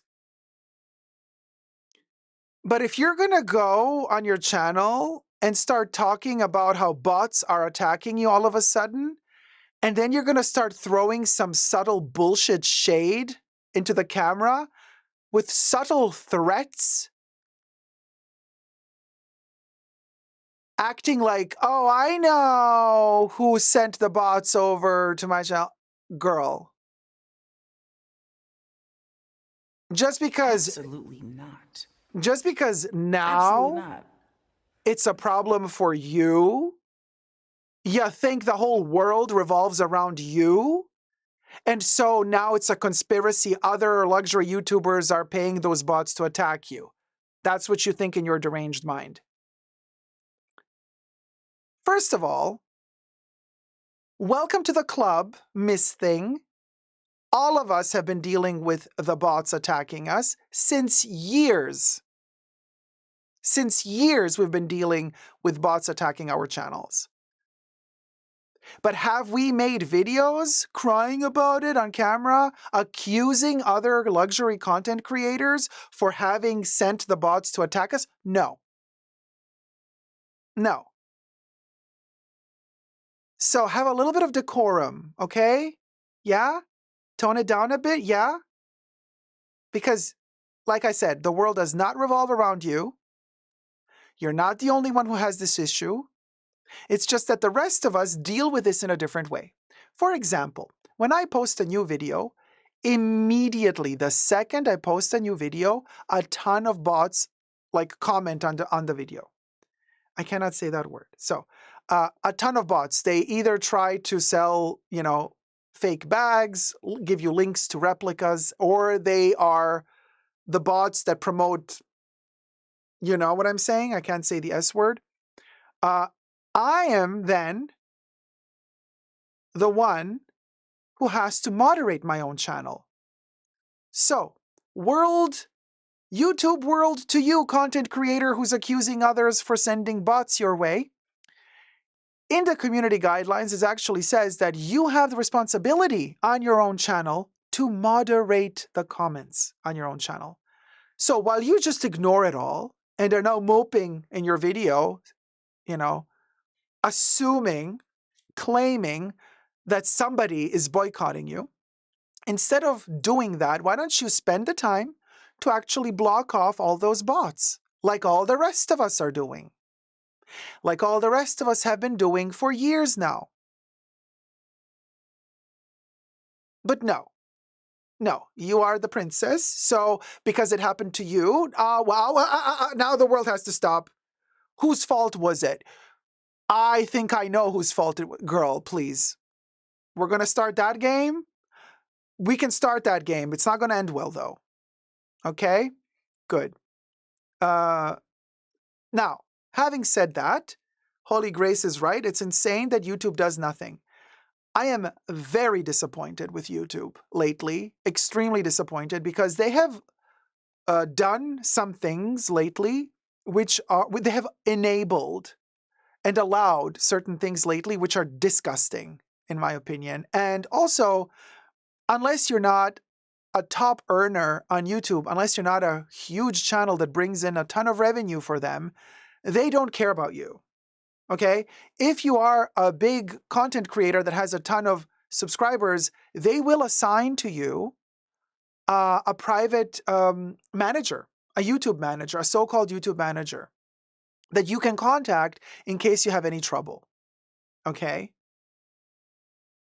One would think that a YouTube channel within the luxury frame, such as yours, you know who you are, it's big enough to warrant a content manager. You would think that somebody at that height would have contact to a manager who you can actually talk to and tell them, hey, I'm being attacked by these bots, this or that is happening. Because for the rest of us, we have to deal with writing YouTube chat, and guess who answers us? Bots. So I'm there like an idiot, sitting. When I have an issue with YouTube, I write in the chat, I'm like, hey, I have this issue. And they're like, hold on, we are processing your request. What do you need to talk about today? I'm like, and then I ask immediately in the chat, like, are you a bot or are you human? And then they avoid answering. And when they avoid answering that question, you know it's a bot. And I'm like, okay, great. Well, I'm not going to get anywhere with a bot.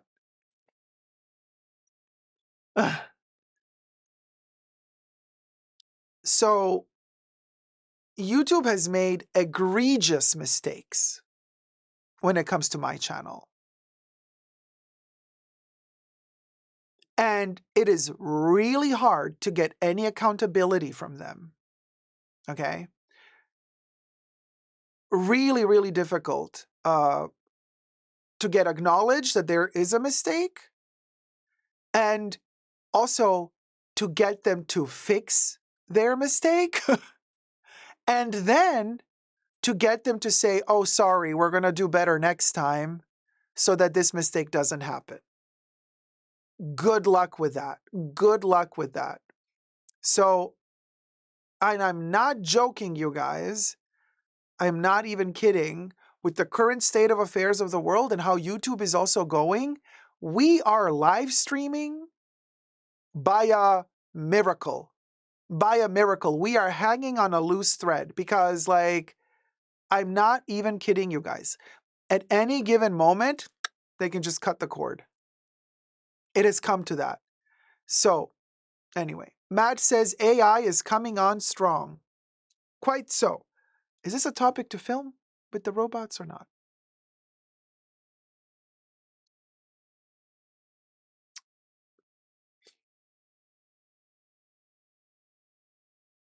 Ugh, let's film it. I don't know. I don't even know the name of the brand. TMG, TMNK. um, hold on, you guys.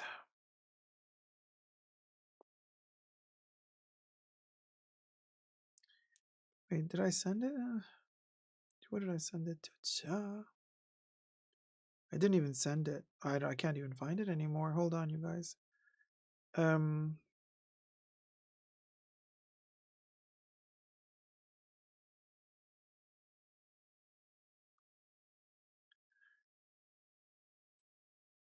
Spring Summer made a big statement. Oh, yeah. Oh, not Spring Summer. Yeah, Holy Grace. Yeah. Hi, Despina. How's it going, my love? Hi. Good morning. Well, no, good evening to you. Good evening. Kalispera, baby. Yeah, Suna and Sense. Yeah, that's the thing with everything that's online. At any point, they can pull the plug, and that's it. Yeah. Well, unless you're not working with a lawyer behind the scenes, in which case they can get in big trouble.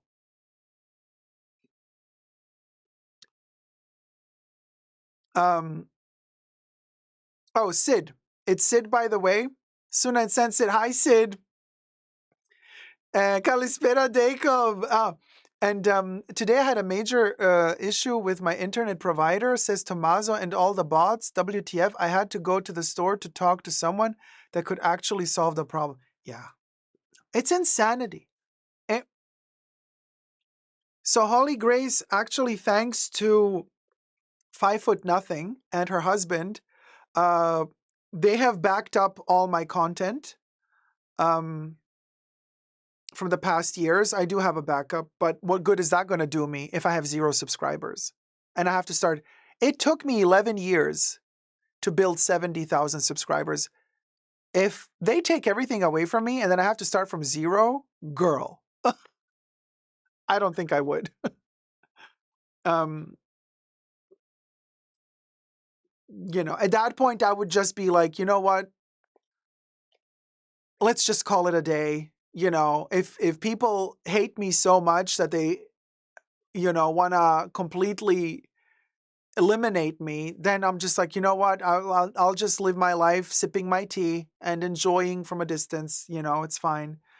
We are at 73,997 subscribers right now. We are 3 subscribers away from 74,000. Just FYI, 3 subbies away from 74K. Little rhyme. Hi, Larissa. How's it going? As always, I'm late to the party. Hope everyone's having a great time. Hi, Larissa. How's it going, sweetie? So I'm trying to find this. No, I can't. It's gone. I have no clue because I didn't.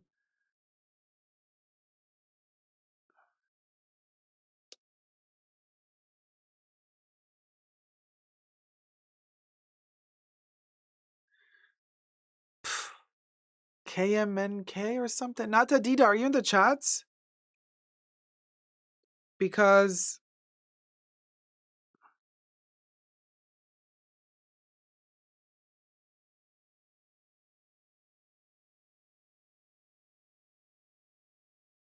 oh, NMTG. Okay. Because I found out this because you commented on it. NMTG. Let me write it down. NMTG.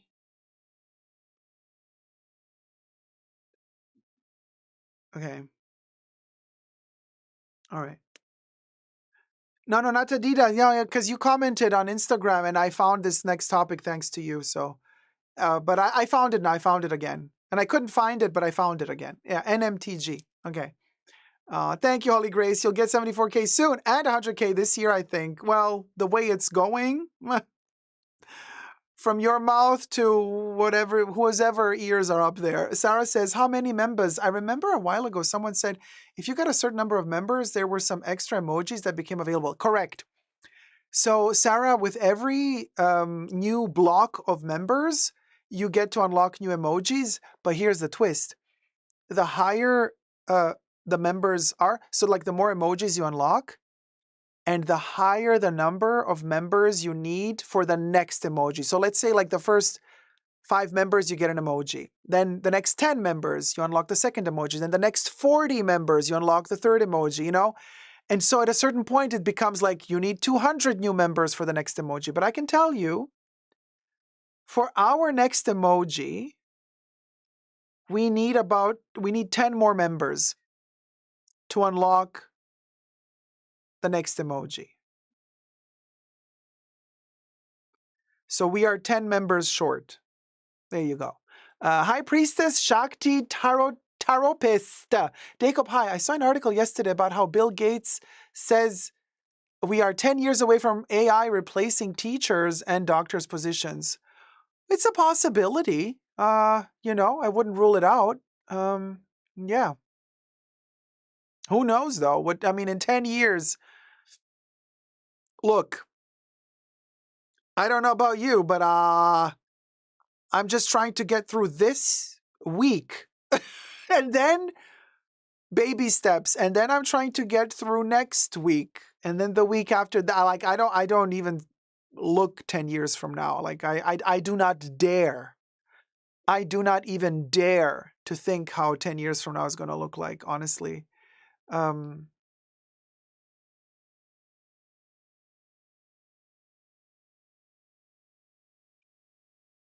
day at a time, seriously. We'll talk more about that in the after show, though, because, we can't hear in the main show. Despina says, Dacob, if you see it in your mind, it will happen. The 100K, I see it. Thank you, Despina. Yes.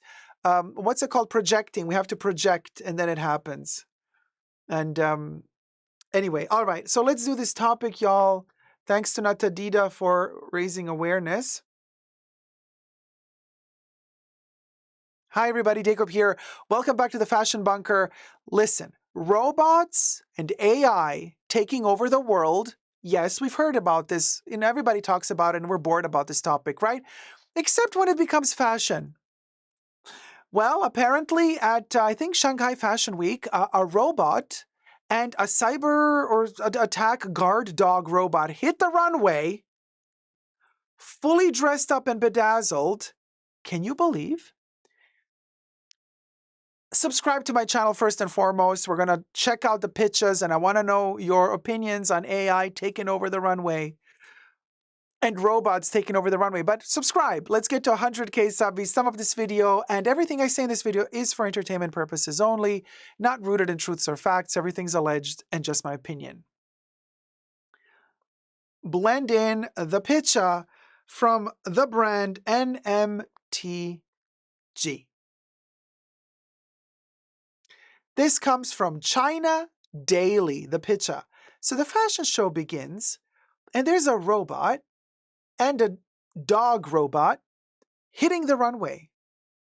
And it is kind of a terrifying spectacle, very post-apocalyptic in a way, because if you think about it, they're all seated in these rows, and there's that darkness in the back, and there's these like weird lights on the runway, and the robot is just walking dressed, and the dog is, it's scary AF because Katie says in the live chats, by the way, I'm filming this in front of a live virtual audience. When you subscribe to my channel, you get to partake for free in all of the live streams, and you get to co-chat with me, guys. So thank you so much for subscribing.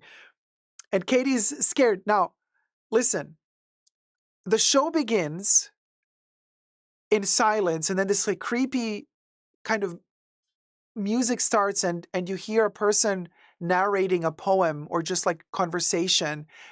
And then the robot and the dog walk on stage on the runway. And you know, this is one of those like security robot dogs you've probably seen a gazillion times already. They've been around for a couple of years. This dog is creepy. This dog is like walking with all those legs. It's like moving really fast, and it's like observing everybody, and it's like running to the robot and then away from the robot. It creeped the bejesus out of me. And the robot is just like to walk in, and I'm like, is it going to attack somebody? Crazy. Carlos says even robots won't be able to afford these price hikes. Period. So Katie says we have robot police dogs in New York City. That's one of them. That's one of those. So Natalia says, well, the future is here. It's creepy, but who am I?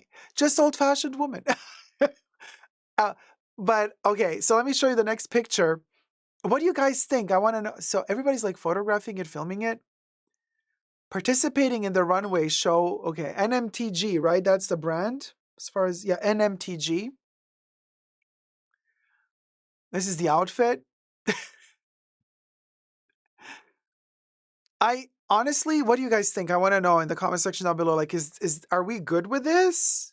Like, are we will go, or are we not good with this? Because I checked. So one of the versions of this post, that was a short video, thanks to Natadita, by the way, for sending it to me, was posted on Vogue Runway.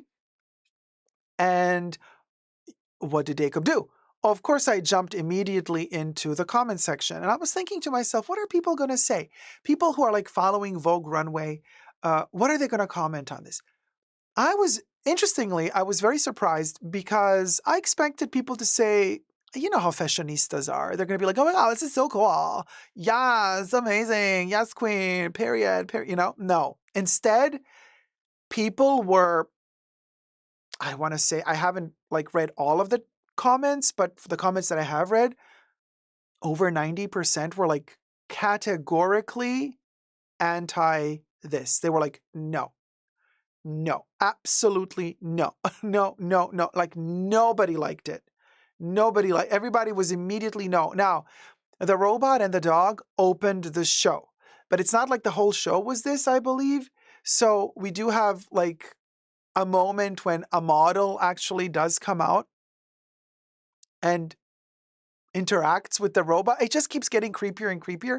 But my question is this: what did the designer and what did the brand try to do? Are they trying to sell this garment that the robot is wearing?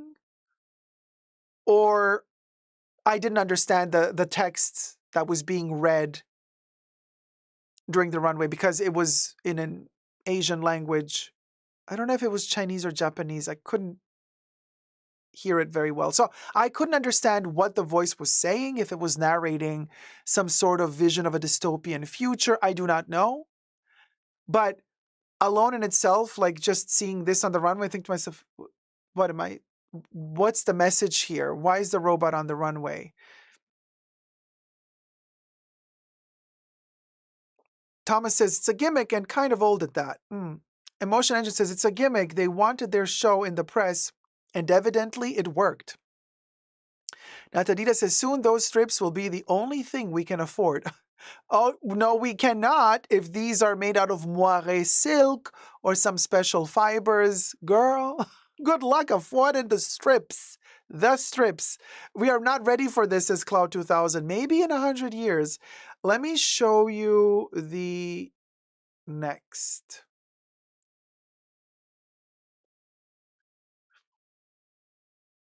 It's the pinhead for me. It's like, what the hell? It's so creepy. Imagine seeing this in your, like, you're sleeping and you wake up and like there's a floating, semi-floating head above you with a blue light, like checking up on you. Like, let me tuck you in. Of course we're worried. This is a lot. And this is another robot with another color. We had those like turquoise and aquamarine shades, and now we have the black and gray.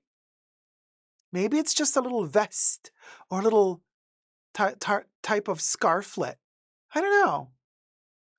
Chunky thighs and big arms, but then a teeny tiny pinhead. We'll go. I mean, Joelle says you don't even see the clothes against all the metal and carbon fiber. Period. Let me show you okay, so I'm sure you're all thinking what I thought when I first saw this. When I first saw this, I thought robot. I started thinking my height. So I thought, oh, this is human height robot. Surprise, surprise. Check out the next picture. Even creepier. It's a munchkin robot. Because like the model, okay, she has high heels. The heel is not that high though. Okay, whatever. But like this is the human size. And the robot is a child. I'm like, shut the front door. Child labor robots. They must have come from Florida, apparently. Girl, they are ankle biters, says Fruit Gummy. These are ankle biters. Disgusting. Emotion Engine says, Oompa Loompa robots. Can you believe? And like, she's like, I guess, giving an award to the robot. I don't know what is going on. I just don't want to know. I don't want to know the relationship. I don't want to know what sort of interaction they're about to have. Thank you. Lovely outfit. She's lovely lady, lovely drapery. Looks like a wet drape. Love that for her. But the Floridian audacity to allow kids to work night shifts on the runway in China. Or where was this? I don't know. Anyway, let me know your thoughts down below. Love you loads. Subscribe, thumb up the video. Mwah. Ya guys. Thank you to Natadita for the topic, but this is insanity. Child labor robots, baby. Okay, we did a topic. Oh, that's nice. Managed to squeeze one in to film.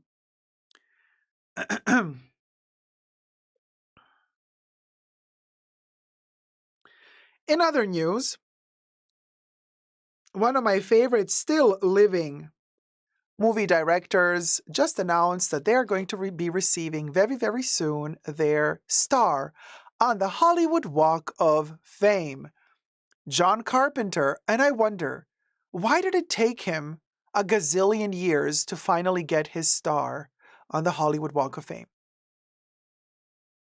Congratulations to John Carpenter. Like I said, one of my favorite living directors currently living, because all the other ones seem to be kicking the bucket lately. But John Carpenter, for those of you who don't know, is the director of the first 1978 Halloween with Michael Myers. So anyway, oh yeah, Holy Grace, don't even get me started on Gal Gadot getting her star. You know that she got the star and then the next day they destroyed it already? People were protesting. And they destroyed her star the next day, so she's going to get a new one probably, but yeah. So anyway, no, yeah, she just... Well, she or Disney, somebody paid for it. Sweet Thing says, because they pay, Ferret. Yeah, well, you have to be nominated for it. Like, they have to, like, offer you. Like, you need to have a letter of written recommendation, blah, blah, blah. Then they offer it to you, and then you pay for it. $75,000, if it's not even more this year. It used to be like $40,000. They kept upping it. Then I think last time, don't quote me on this, but I think last I checked, it was $75,000. But you can't just say, here's the money, give me a star. You have to be invited. Oh, plus cleaning fees. Really? Every month? Cha. Anyway.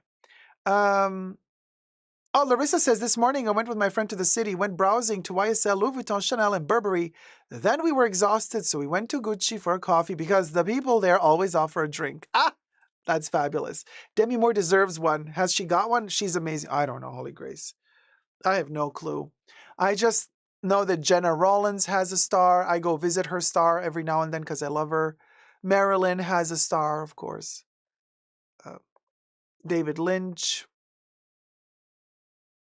You would think everyone has a star, but hey, John Carpenter didn't. Why did he wait so long? He could have gotten a star when they were cheaper. No, he had to wait until, well, okay, we'll go.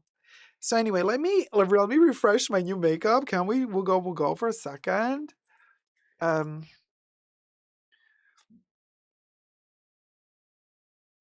Where's my brush? A luxury cap? You need a luxury cap? I don't, I just, oh my God, this is so much. Oh, I love it. When the powder is fresh, I can even smell it. It's been a while. Oh, love a fresh powder. It's a bit difficult, you guys. I don't know. I really don't know what high-end fashion caps. I just buy, New Era. Spoiler alert, I will be unboxing soon 2 New Era caps. Can you believe?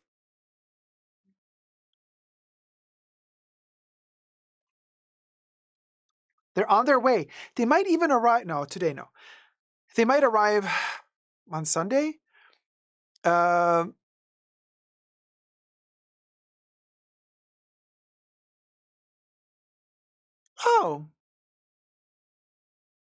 interesting. Well, good that Debbie already thought that you were sus a week ago, so now you can leave. Thank you. Debbie, darling, off with their heads, if you know what I mean. Whoa. Yeah, no, sorry guys, it's 2025. Here's the deal. My patience is running very thin. You understand. The whole climate we're in, the economical situation. I'm not young anymore. I don't have time for this. I really don't have time to understand where you're coming from. I don't have time to do, I'm not responsible for your baggage. I'm not responsible for the frustrations, for the psychological trauma. I'm really sorry for you, but I'm not responsible for your luggage. And I'm kind of really getting sick and tired of having to schlep other people's psychodrama. Go to a doctor. Go to a doctor. Talk to somebody who cares, somebody who's been in your life for way longer than a rando, me, who's on the internet, who you've never met in person. Sorry, just no time for that. And I'm not upset. Like it doesn't, water off a duck's back, seriously. But just my patience is very thin. So maybe 6 years ago, I would have had a little bit more patience. No, I don't have patience right now. So if you're going to come, do a little funny joke, try to come for me, try to do some, haha, gotcha moment, girl. I have been bullied. I have been attacked. Unaliving threats have been sent my way for longer than you have probably been on this planet. So trust you me when I tell you, this does not affect me. It doesn't. But I'm just making it very clear that if you try to do this, you will be uninvited from the live chat. It's that simple. It's that simple. And we move on. It's that simple. Seriously. Thank you. Okay. Now, when do we, yes. So remember we were talking about how some of the Sarah Burton designs from the Givenchy collection looked a little bit Balenciaga-esque. And then I said, and then Holly said, Riccardo Tisci did better than what Sarah did at Givenchy.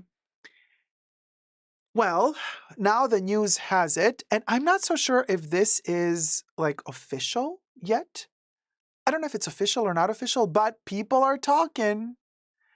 People are talking very intensely about the allegation that Riccardo Tisci is going to take over Balenciaga. And now that Demna is going to Gucci. Now, first of all, when I heard the news, I was like, really? Are we really doing this? Like, are we really like, first of all, by the way, it's not official yet, you guys. Okay, this is just like speculation. Are we like, really? So, since this is only speculation, it's not confirmed. What do you guys think? Do you think he would do good at Balenciaga? Holy Grace says it would make sense, to be honest. Yeah, I mean, given that Balenciaga is already trash, thanks to Demna, inviting a trash designer to keep the legacy of the trash going, I guess Tisci would work. Whatever that man touched, he ruined. Just FYI, okay? He left Givenchy. Givenchy never recovered.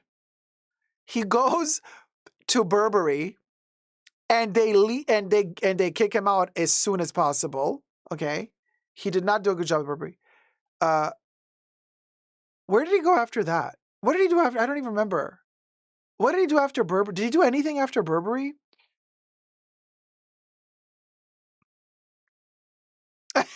Katie says the Burberry era was hyenas to me. Holly Grace says if he sticks to his structural work, it would be fine. No commercial crap.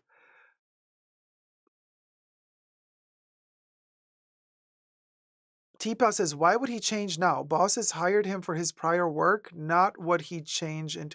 Well, he did change it because, like, his work at Burberry was very different from his work at Givenchy, right?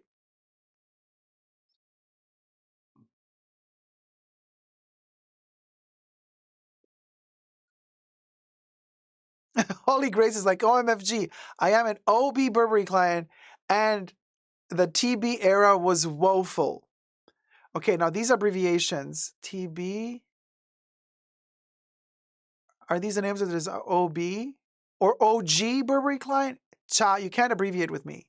The designer names, you got to give me, OG. Okay, Holy Grace says, I'm an OG. Okay. OG client. And but what's the TB era?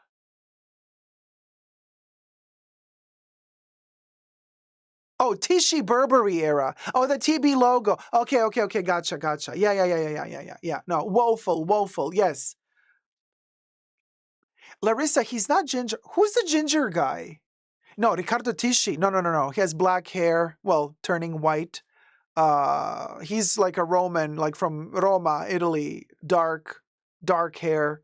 He's not ginger. It is a horrible monogram. I agree with you.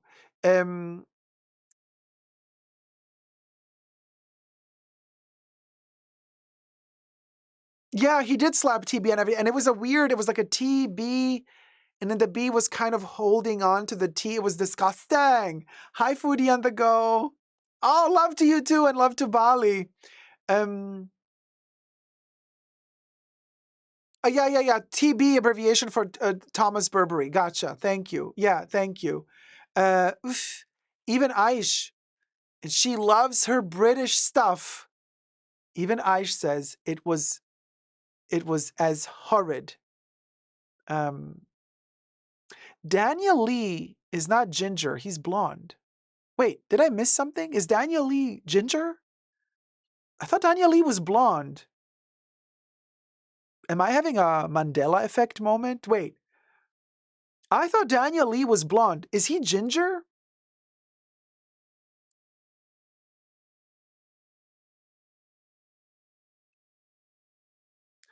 Oh, strawberry blonde? Okay.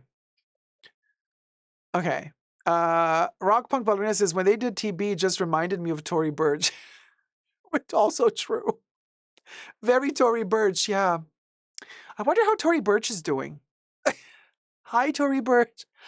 Shout out to your family, Tori. Good luck. Good luck to you in these hard times, Tori. We love you. Tori, good old Tori. Yeah. So, anyway, Holly says, Tori's nice, but she overpriced. Emotion Engine says, I didn't think the new logo and the new pattern was all that horrible. I think British people don't respond well to change. That's why all their brands are in limbo.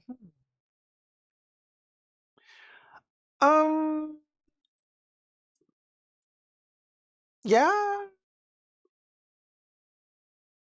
I don't know. Do they respond bad to change? Do we have any Brits in the house? Do the Brits respond poorly to change? Anybody? No?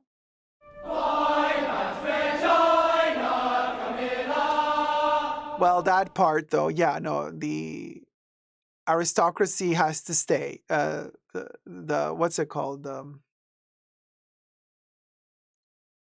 The royal family has to stay. The Brits do not like to change that, for sure. But Aish says, I do and I don't like change.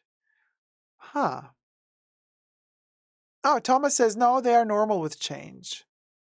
Emotion Engine says, they're very conservative about their brands, just from what I've noticed. Maria McLeod, right? McLeod. We don't like mediocre.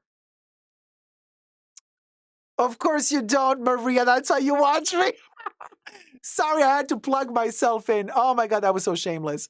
Isla says some things. Aisha says, depends what is being changed. Frank says, it can be terrifying. Cecilia says, there are some brands you don't mess with. Burberry should be left alone. Rock Punk Ballerina says, I think a lot of people don't like change, not just the Brits. T-Bot says, punk rock fashion is the best in UK. Well, it kind of started in UK, you know what I mean? We'll go. Well, okay, good to know. Speaking of change, there's change in the air. Oh, and there's a tip coming in. Thank you, hon. Entiere Basolo 2000 un Donatet de $50. Sorry for not keeping up lately. We're watching though. Love you loads. Feridos tenon, cœur. Oh, love you too, guys. Thank you so much. Han Solo, I'm adding you to the coin. Han Solo, baby. On our good luck coin, and we're adding you to the shrine.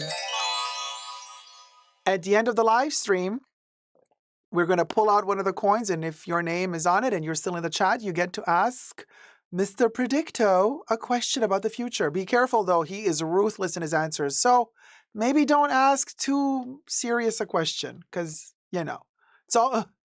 Anyway, Burberry should always have the countryside outfit of products, but they can continue to change and keep modern for other lines. You know, I found some Burberry stuff at Home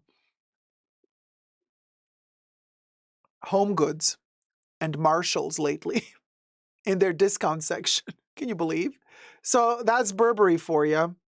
You know, I got a pebble in my hair. Okay, so speaking of change, how did I call the thing? I don't even know how I called it. Can you believe? Wait. I called it Unboxing a New Era. Isn't that clever? I should make a t-shirt. Unboxing a New Era. Oh, there's so much meaning in that. So many things to talk about. Listen, the whole show led up to this moment because, well, there's stuff. The whole show led up to this moment. Can we talk? Despina, thank you so much, sweetie. Despina li commis trou Donatet de $54.11. Thank you, Despina. Let me add you to the coin.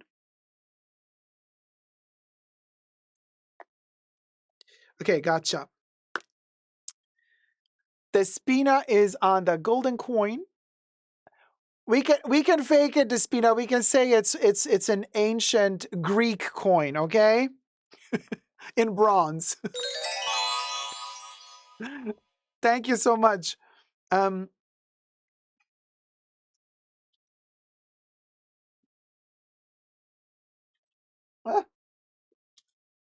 you guys, this is okay. So here's the deal. We're gonna do a Chanel unboxing, a new era, and you're gonna be shocked. Chanel! With all the drama that I've been having with Chanel lately. Chanel! I'm giving them even more money. Chanel! Let's do this, Bubbles.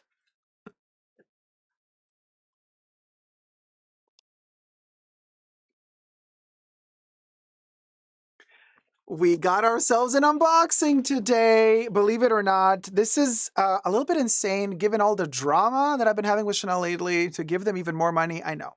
Call me Kreskin.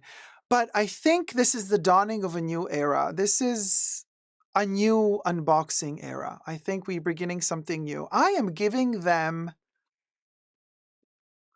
a tryout.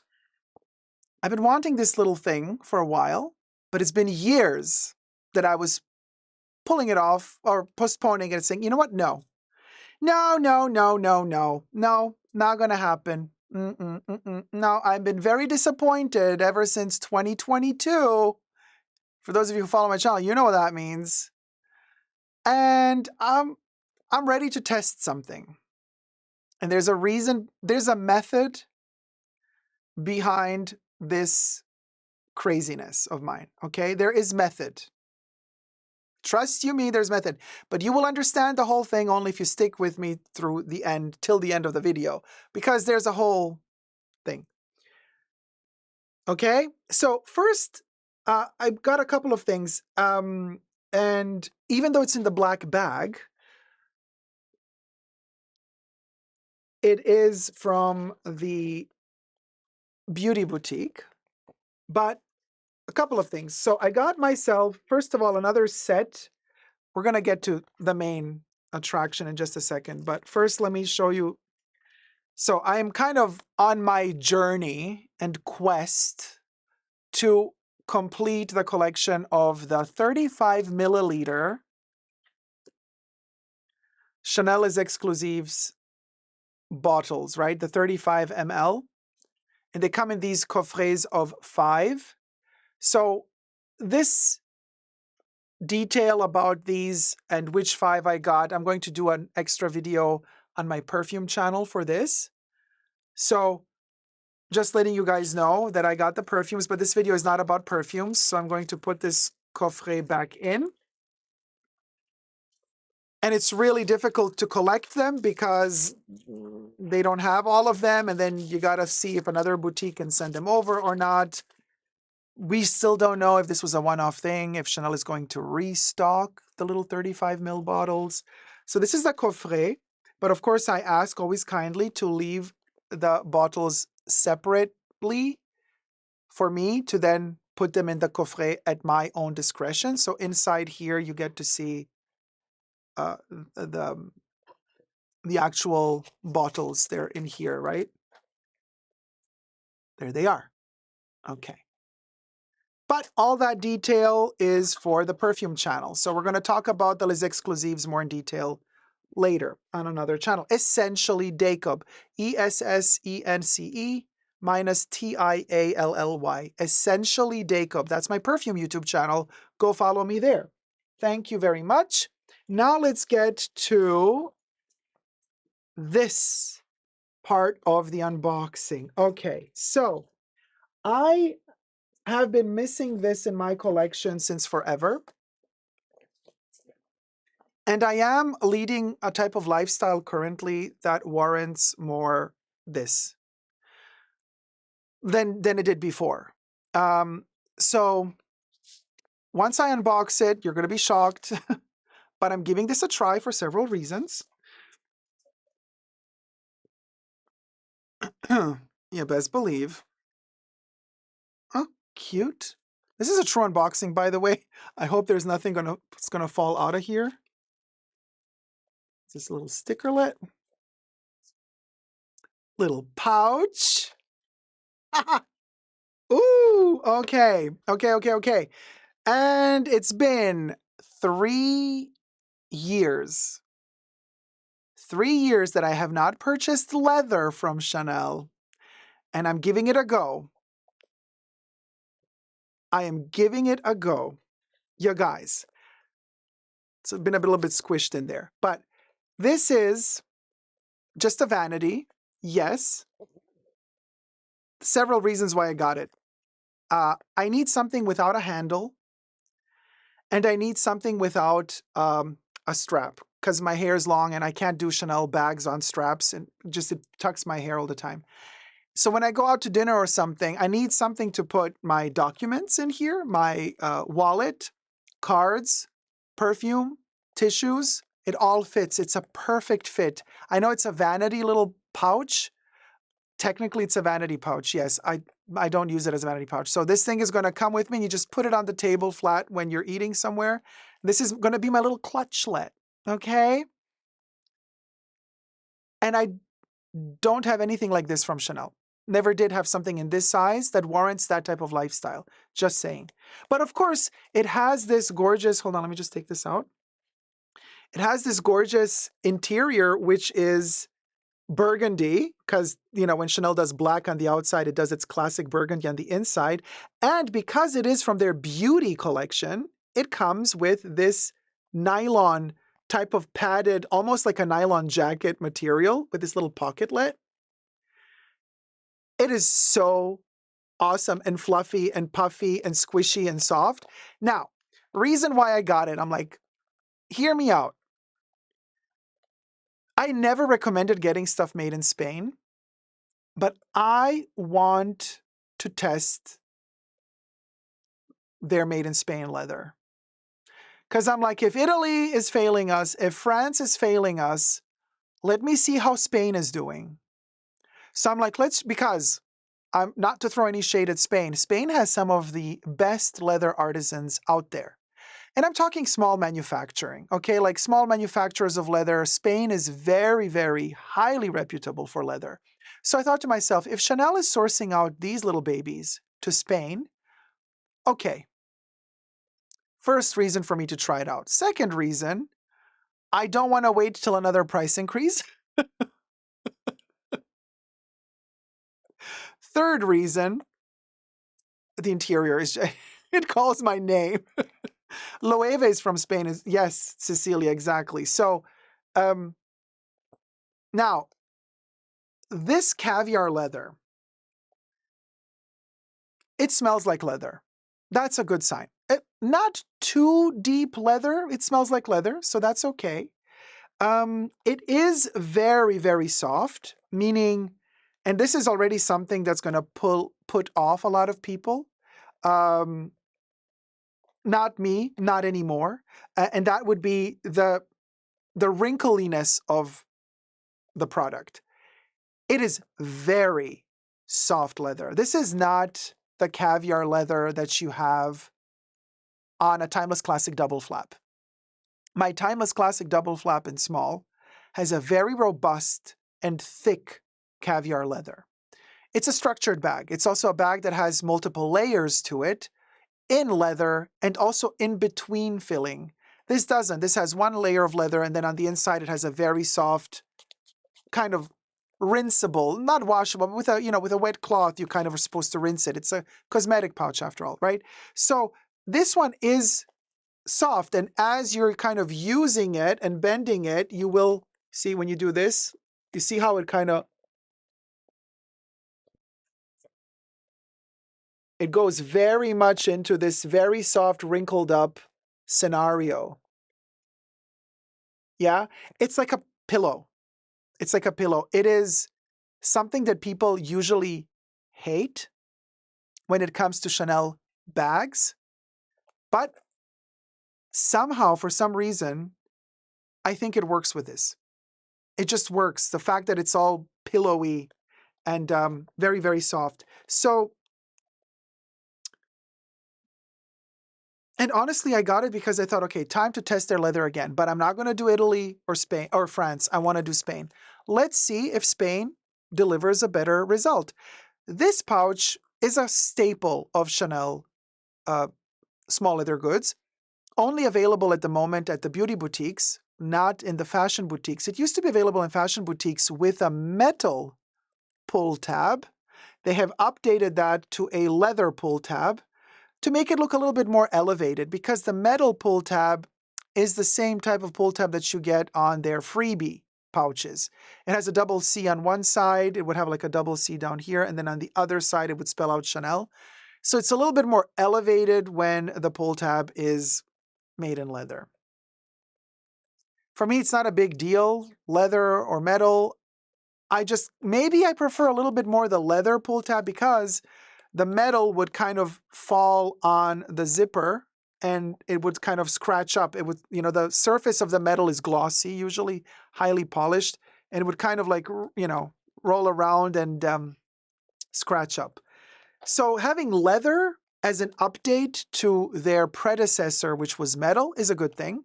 These little babies come in a plethora of colors every season, which makes them really addictive and kind of makes you want to collect them, if you know what I mean. Of course, I wanted to start off with a black one. And honestly, this is going to be my little clutch, my little miniature Chanel clutch to go out. Because like I said, I really cannot stand anymore the chain on my shoulder tugging at my hair. Chanel does chain straps. Chanel does chain shoulder straps. That's what they're known for. And I have a ton of their bags with straps. And I always end up kind of wearing them under my armpit, and then, the chains just hang down because I can't put them on my shoulder. And I'm kind of annoyed by the chain, and I'm always taking care of the chain, that the chain doesn't dent the bag, that the chain doesn't lay under, like when you put the bag on the table, you always have to be careful that the chain isn't under the bag. So when you put the bag on the chain will dent the bag. I'm so sick and tired of always having to care for that. So I'm like, let's try with this little baby. Fits everything I need in it when I'm quickly going out for a date, dinner, something. So I'll keep you posted on how this works. And you can see it's wrinkly. I really don't mind. 5 years ago, I would have said I mind. I really don't mind with this one. It's a very thin version of caviar leather. It's very, very soft. Like, we're talking soft, okay? Like, even when you close it. Yeah, I mean, very, very, very soft and flexible and squishy. So what I'm saying here is I'll keep you posted how this works and how I'm enjoying it and if it's working well or not for me. And if it does work out well and I get really obsessed with it, I might just get another color, to combine, with the outfits. Yeah, sure, black is easy, goes with everything. But, I want to dare. I want other colors. And there have been some amazing colors in the past. They have had many different hues of red, yellow. Yellow is a little bit more orangey. Coral, lilac, green, rose. I mean, there have been like rose, pink, hot pink, bubblegum rose. There's been so many different colors. Every season they come out with a few extra seasonal colors. So, of course, the lighter the color, the more risky it is. Color transfer, stains, all that stuff, right? Black is a little bit more user-friendly. But what do you guys think? Your honest opinion. Now, like I said, I'm testing out their leather. I'm giving them a try in 2025. Let's see how Spain behaves. Okay? Let's see how Spain behaves. This thing is adorable. We're going to take the little sticker off of the double C after I inspect it thoroughly off camera. Like, I'm going to inspect every, me. Because now on camera, like, you're going to stop watching if you see me like kind of inspecting it. I will inspect the whole thing. If I have any issues with this baby, I will bring it back for a full refund. Yes, because, at the beauty boutique, at least in the States, I think you have 14 days. Also in the fashion boutique. But what you buy in the fashion boutique, you can't return anymore in the beauty boutique. And what you buy in the beauty boutique, you can't return in the fashion boutique. It used to be exchangeable, super easy. Like, you could buy something in the fashion and Well, if it's the same thing they sell, in fact. Like you buy a pair of sunglasses in the fashion boutique, you can return them in the beauty. You can't anymore. So this was purchased in the beauty boutique because this is a beauty item and you can only return it to beauty. So I've also just purchased the brand new Eau Fraiche. No, not Eau Fraiche. Eau Splendide from Chanel. And it is the size of a 100 ml bottle. Oh, isn't that fabulous? So this is literally a vanity little baglet, a little case, right? You can put your perfume in here and just take your perfume with you wherever you go. Oh man, it's so soft. Yeah. You see, here's the thing. And I've been asking myself, does this maybe warrants a whole other video? But like Chanel, what gets me always about Chanel, whether it be a perfume bottle, a perfume smell, or one of their leather goods, it's the tactile experience. Something about it. They always know how to get me with the tactile experience. I'm a very tactile person.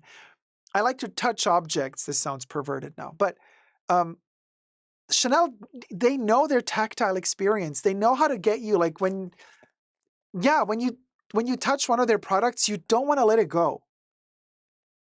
They have mastered that softness, friction, like how sticky is something, the smell, the ratio, the proportions of how pressurable it is.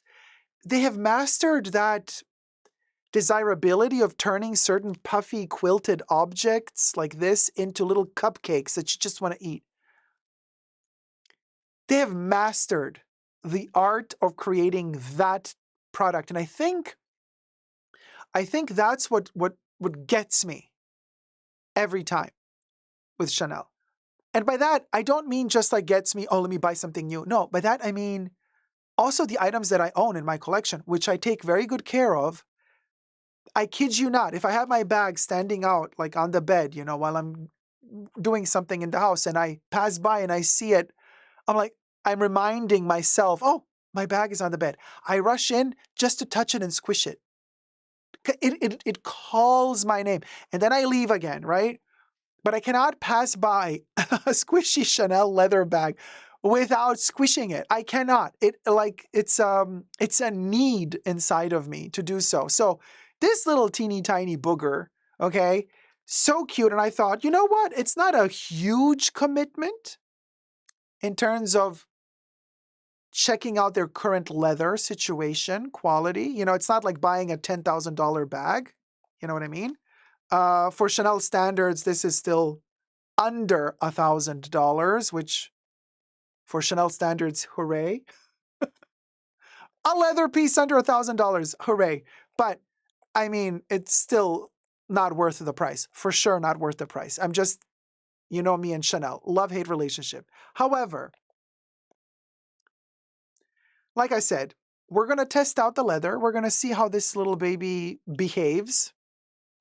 If it's going to be a good little pouch or if it's going to be a bad pouch. Yeah, we'll see.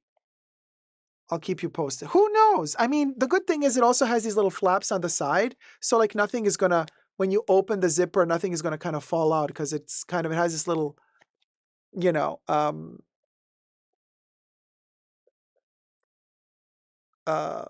accordion type of, what are these things called? Sidebars? Protection bars? I don't know what you might call them, but it is well constructed. I like the fact that there are no open edges or, glazed ends on the zipper pull side. So this is always something that I look at, when something is cheaply done, they just cut this open and sew it on. Not here. What we have here is folded leather. So they have folded the leather, folded it, and then stitched. Nice. Very, very nice, Chanel. Well done. This is a little bit cheap, though. The leather pull does have the glazing on the side. They could have, bent this as well and stitched it then, folded it inwards and then stitch. But hey, I mean, it could have been worse, right? It could have been a really thick, ugly glazing. The glazing is okay. It's okay. And then here we have the sticker on the double C. And you see here at the top, because You see these little wrinklets? Some people would be annoyed by them. I am not, because the second the bag is full, you see they're gone. They disappear. Here, soak it in, baby. This is the texture. This is how it looks now that it's brand new. And we shall inspect it in the future after I've taken it to dinner with me a couple of times. You know, it is very thin and soft though. So let's see if it starts peeling, cracking. It feels good to the touch. Oh, it's called a gusset. Thank you, the original Manolo gal. We got a little gusset here on the side.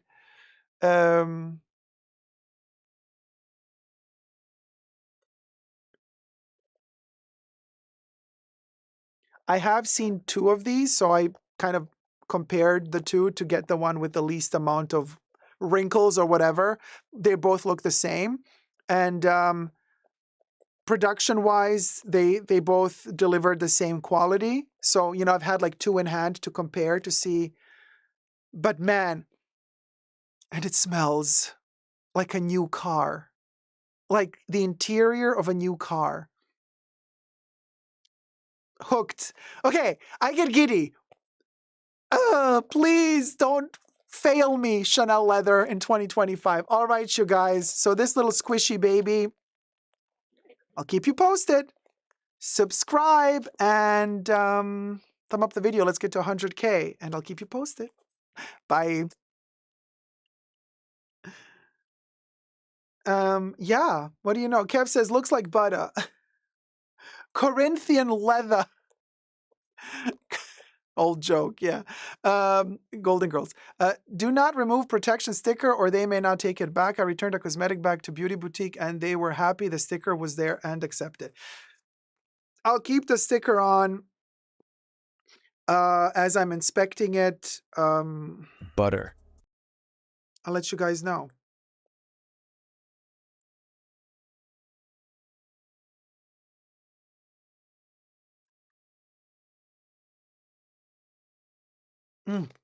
This is the small, Kev.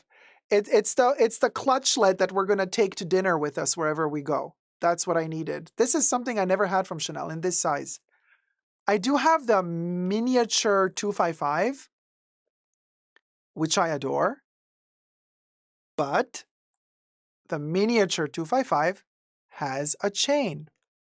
It has a strap. It has a chain, and that makes it like.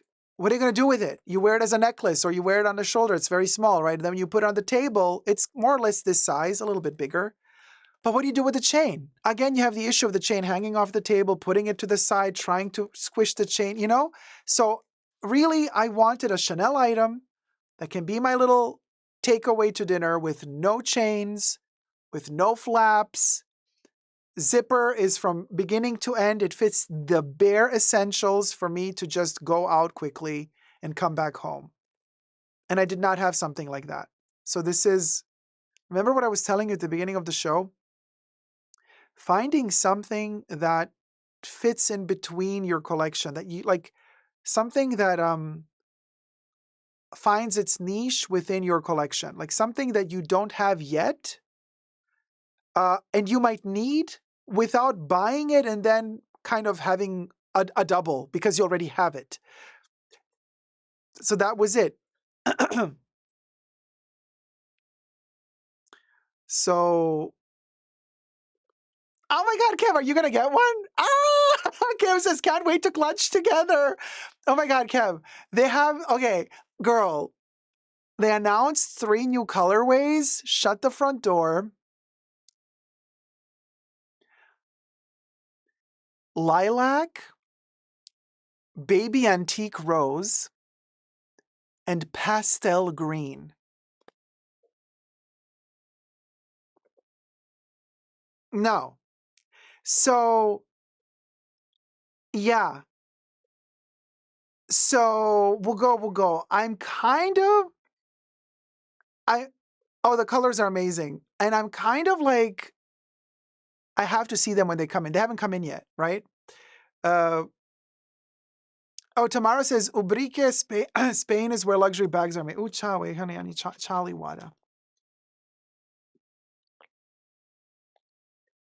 Oh, Ricardo, that was spicy. No, it's okay. Ricardo said he thinks Chanel quality sucks. Ricardo, of course we're worried, but it's okay, you know. Lilac could go with Eau Splendide, yes. But Eau Splendide, no, you know the lilac is the color of Immortel, the nail polish. And then the pink one is the color of Ballerina, the nail polish. Yeah. So maybe I can show you the colors in the after show. IYKYK. Yes, the colors could all go with the chances, but it's also very, very pastel colors for spring and Easter, you know, that whole vibe. In general, Chanel does really cool pastels for spring. Oh, Leah, thank you so much. Oh, wait, where's the coin? Léa Where's the Donatet de coin? $5. Carissimo Dacob, scusami ce tiscido, ma cosa vuol dire Wugo, ed attento cemelo scido. Grazie ancora del risate e della tua saggezza. Baci, Léa. Oh, Leah. So Leah wants to know what Wugo means. And I have explained it several times, but I will explain it again. Hold on, let me first roll the ribbon. Kev, oh my God. Okay, if you get the pouch, you have to send me a picture. We have to be twinning with the pouches. Ah! The lilac would go with those Splendid, yeah, but no, lilac. I'm kind of really looking at that lilac. Okay, so we'll go. Started off as. Oh wait, first let me write your name on the coin. Wait, Leah asked, right? Leah. Okay.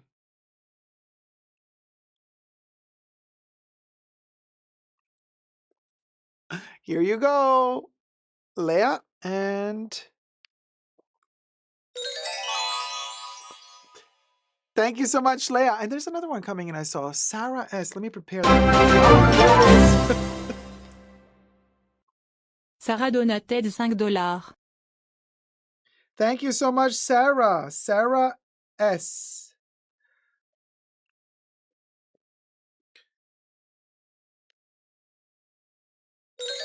Ooh. Oh, that went fast. Bubbles. Okay. Ooh. And Sarah S. just gifted 10 Super Dacob memberships. Niall Sillin was gifted a membership by Sarah S. Beer 1996 was gifted a membership by Sarah S. No confetti? Hold on, guys. Jolie Loves It was gifted a membership by Sarah S. Christy Hansen was gifted a membership by Sarah S. Christina was gifted a membership by Sarah S. Mandy Bishop was gifted a membership by Sarah S. Eva Trace was gifted a membership by Sarah S. Tracy B was gifted a membership by Sarah S. Justin Brown was gifted a membership by Sarah S. Angie Luxlove was gifted a membership by Sarah S. And let me scroll up the first one we didn't pop. Niall Sillin was gifted a membership by Sarah S. There you go. Thank you so much, Sarah, and welcome to all the new Tier 1 members. Welcome to the membership.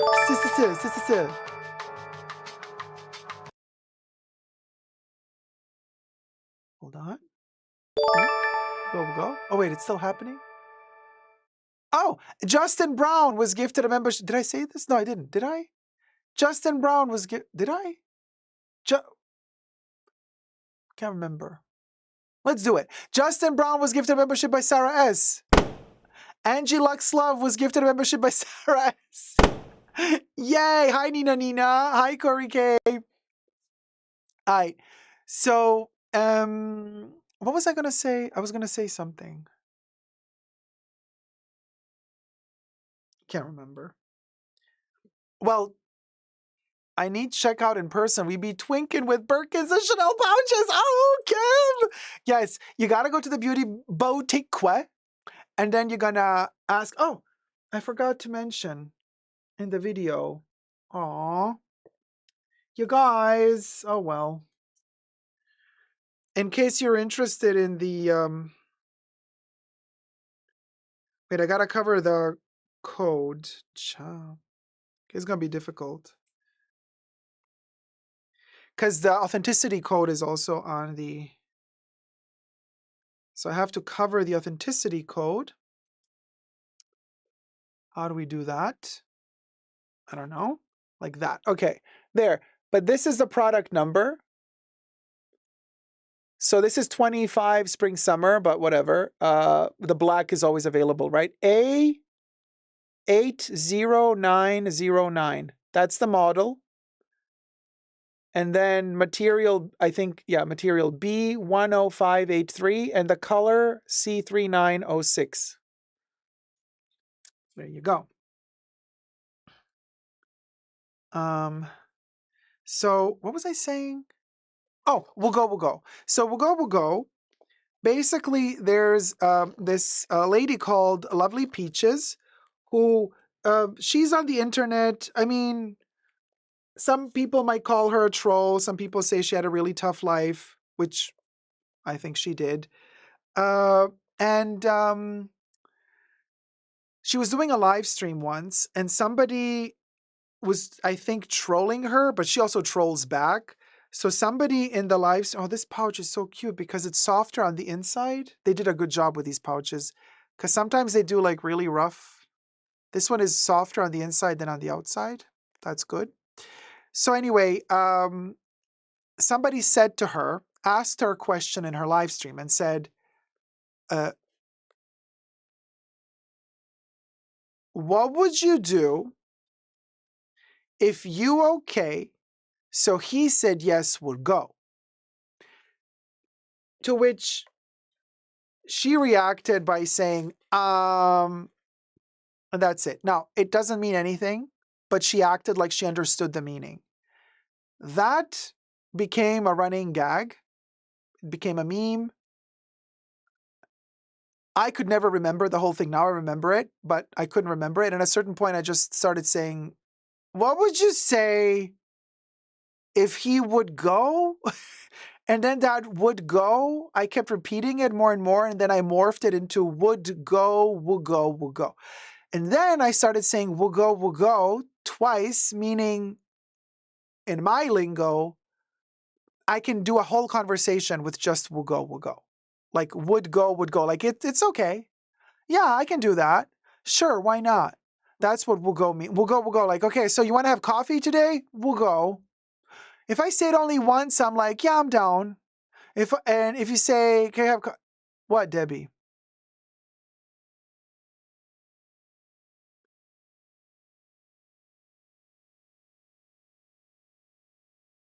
Oh, Kimberly Kidman? Wait, who blocked her? Okay, hold on, let me check. We need to unblock Kimberly Kidman. Aish blocked Cha. Okay. Okay, it's done. It's done. Kimberly, are you back? Kimberly, are you back? Are you back from the void? Oh, there she is. All right. Sorry about that, Kimberly. Okay. So at a certain point, so I make a whole conversation about Wugo. How was the dungeon, Kimberly? So how was the dungeon? So I say like, so you say like, and actually it's not even to just answer, like we'll go to a question. It can be, you can even ask the question as we'll go. Like I could look at you and be like, we'll go. And you say, we'll go. And I say, we'll go. So you can, or if you're not happy about something, then you say like, we'll go. And then you go, we'll go. Or if it's really, really bad, then you could say, would not go. Would not go. Okay, there you go. There we'll go. So now you know, we'll go. Yeah, period. And also, it also means like, yes, or you've had a conversation with someone and you understood their point. You find we had a little debate, and then you finally you got it. Then you just once you write, we'll go. Like, yeah, okay, cool, moving on. We're cool. We're cool. Moving. Yeah, it means everything. Exactly. I think if we were to recede into our cavemen ancestors, I think that's all we need to communicate. All we need is we'll go. Because we'll go can mean everything. It all depends on how you look when you say it and how you say it. We'll go. And we'll go, we'll go. There you go. Okay. So you see, and it's so addictive. And I just keep saying, we'll go, we'll go. The other day, I used it again in a store. It just comes out on its own. And the people look at you weird, but they understand that it's so fluid. Like it's so a part of you. They don't question it really when you say it out and about. And I told you the story also at the Versace outlet. That was last summer. And I said to the sales associate at a certain point, we're talking about prices and when are they going to have sale at the outlet, blah, blah, blah. And I can't remember the exact situation, but she was either showing me a bag or saying oh, I can get you the other size of the jacket from another outlet. And I say, oh, we'll go, we'll go. I'm like, well, yeah, we'll go, we'll go. And she's like, okay. I'm like, yeah, we'll go. But it was I mean, Akulu says, we'll go is universal, totally. And this is a fun thing as well, because no matter which country you come from, it's kind of very easy to learn and you can use it all the time. There's no complicated letters, there's no R or S or sh or t, all of those different things. It's just, we'll go, it flows. We'll go, we'll go. Donatella will go, yeah. So there's that. Speaking of we'll go, Shaquille O'Neal, y'all. Bold and Kind says, yay. So, hi, Bold and Kind. Something fun to listen to at work. I just saw your Chanel review today, and I do not like raspberry chemical smells either. Yeah. And I think the headache for me was the raspberry with the musk that caused the headache. Yeah. Oh, well.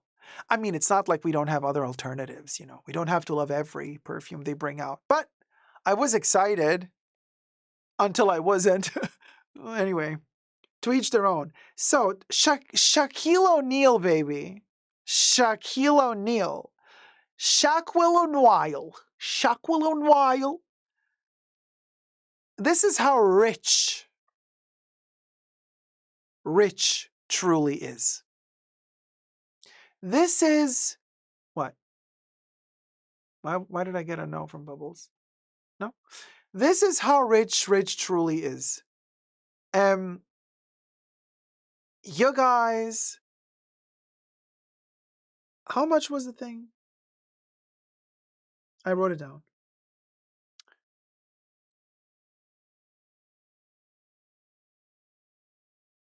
Shaquille O'Neal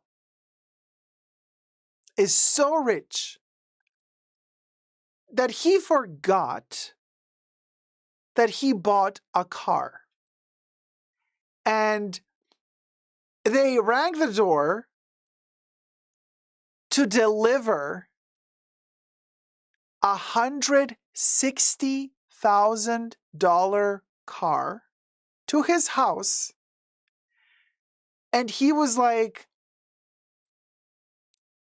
what? He's like, did I order that? Did I order that? We'll go. You see, this is how we use we'll go. Because he was okay. He was chill with it. He's like, oh, I ordered the car? Okay, we'll go. Yeah, okay. I mean, it's not that they knocked on his door and said, now you have to pay for the car. No, the car was already paid for. He paid. He paid the car, totally forgot. He totally forgot he bought the car. And then a week later or 2 weeks later, they knock on the door. We're delivering your car. He's like, what car? That's my boy. That's my boy. Listen, I want to be friends with Shaquille O'Neal. No, because like, look, I want to be friends with Shaquille because like he can buy me presents and doesn't even mind. And I'm very humble. I'm not gonna ask for $160,000 car. Okay. But you know, little Chanel little pouchlet. Wicca. It's peanuts, you know, for him. You know what I mean? Peanuts. Let me show you the next picture.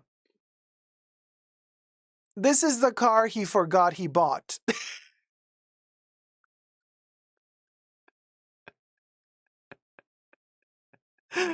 We'll go. It's huge.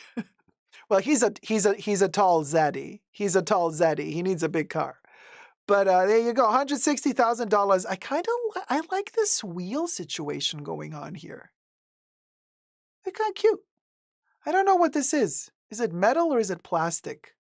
But it looks cute. Yeah, we'll go, Kelly. What the? We'll go. Debbie says at least it wasn't silver. No, only the refrigerator is silver, okay? Because that's rich.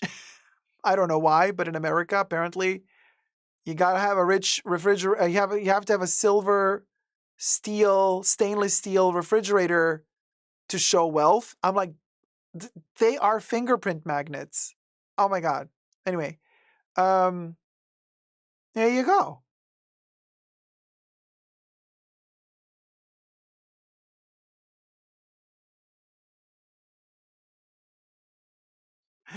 I wonder how many cars Shaquille buys on a weekly basis. And how many garages does he have for all the cars that he forgot he bought? And will he notice if a car goes missing? All the questions I have so many questions. I have so many questions about this, like so many questions. And if he forgot that he bought a car, what other things did he buy that he forgot? And like, are we talking like little things or big things? I have so many questions. Star Ellington says he probably ordered years ago as a pre-order. I don't know if this doesn't look like a pre-order. Like so many years ago pre-order. I don't know. Maybe I have no clue about. Girl, me and cars.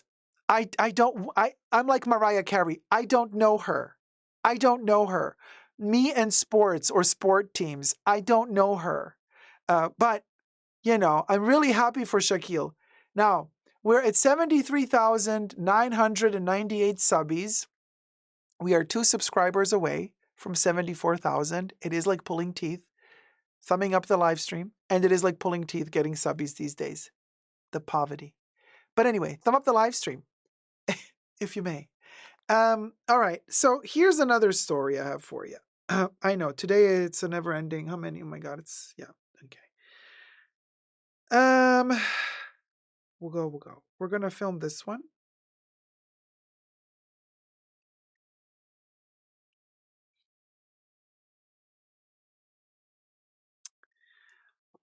Okay.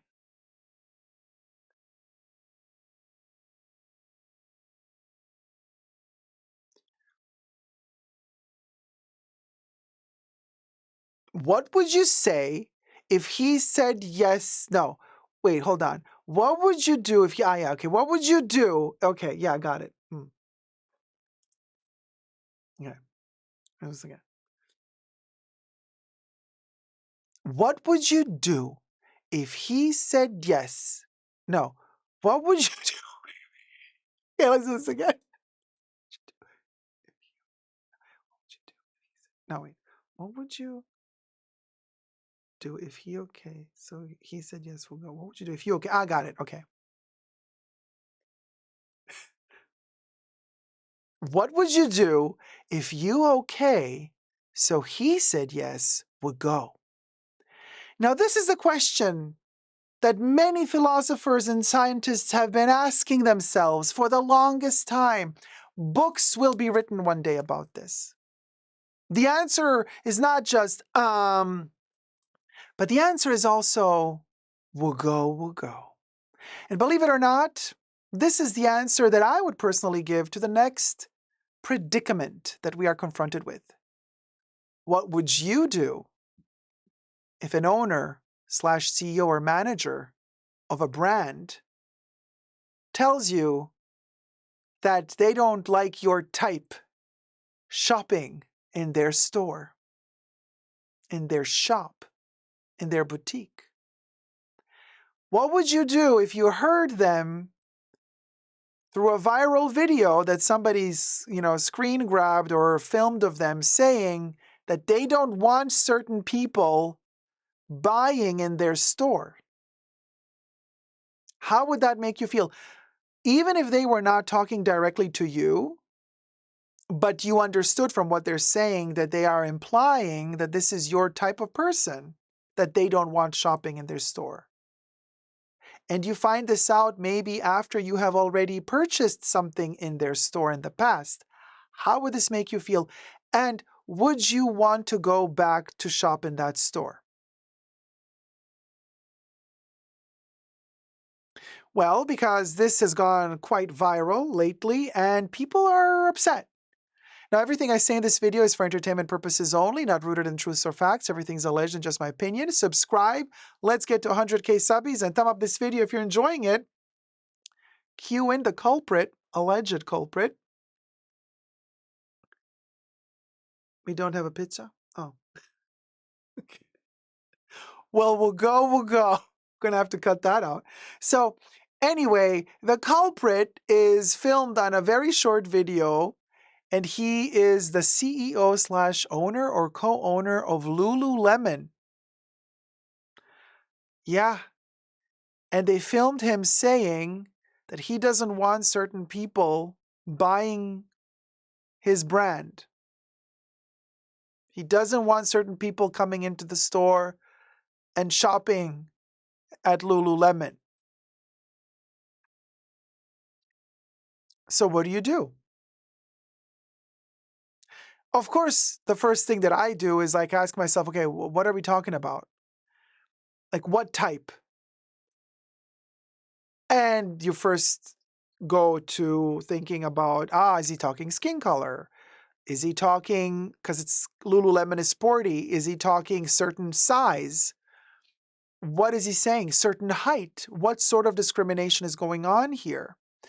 But right after I ask myself that question, I stop myself and I say to myself, no, Dacob, this is a wrong way of thinking.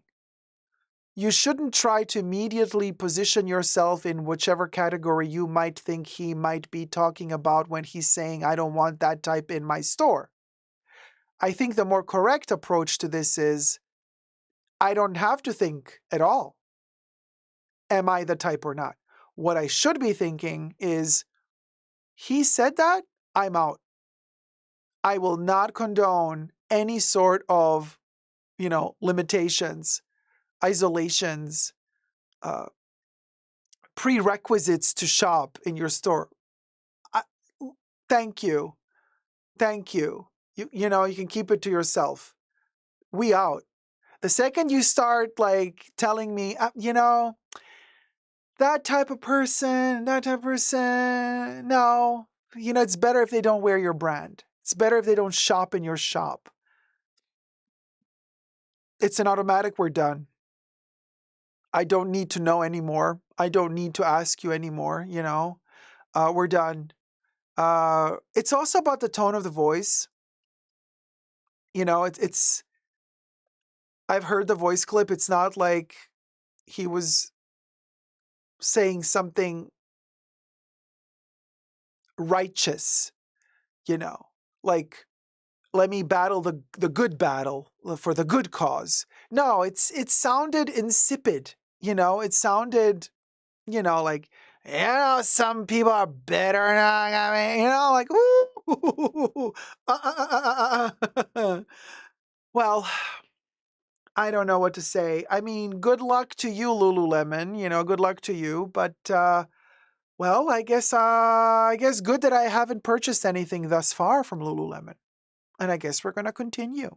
not purchasing from Lululemon because I don't like that attitude. You do you, boo, though. What do you guys think? Let me know in the comment section down below. And Shikma says, this is Brandy Melvin all over again? What happened? I don't know that story. Other brands have done this too. Abercrombie did it. We've actually covered the story of Abercrombie and Fitch a couple of months ago, even, I think, or maybe a couple of years ago, because it was quite a while ago, the Abercrombie and Fitch situation. I remember. Flammability says, winners! Akulu says, either way, it's an athletic-focused brand that's all about self-empowerment and bettering yourself. Like, what is this guy's problem? That's an interesting point. You know, T. Hunter says, it's his company. He should have just put a sign up and just spell it out, baby, says T. Hunter. Kulu says, my money is the same as everyone else's. You must not like money then. Sweet Thing says, weird and culty on top of being sizist, etc. Kimberly Kidman says, I never bought from there. Finley says, Lululemon, way overpriced. Akulu says, also way overpriced. Gloria says, never shopped there, so we good. No worries, buddy. I keep my money. Tamara thinks he implied homeless people. I don't think he would have said that homeless people shop in his shop. So I think he meant people who would buy his stuff, not just show up and, I don't know, loiter or ask for money or I don't know what. The stock went down, says Marlene Perez. Interesting. Allegedly, says Shikma, he had said he only makes one size because he doesn't want fat people wearing his clothes, allegedly. Well, Tamara says, never heard of Lulu. Kev says, Ruru Remen, you mean? What does that mean? Nat says, I buy them only on sale now, and the sizes are way off. I'm size extra small or small and had to buy size 10 running jacket. As the market tumbles today, he tries to cut down his customer base. Not smart, says Akolu. Let me know down below what your thoughts are either way. I don't know if this gives a good picture. Does it a good impression? I don't know. Let me know, guys, what you think. Thumb up the video and subscribe. Let's get to 100K. Can you believe? The audacity. Is he from Florida? I don't know. Breaking news.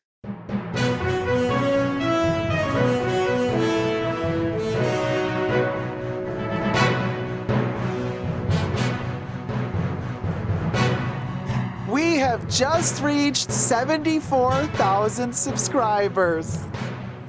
Congratulations, Fashion Booker!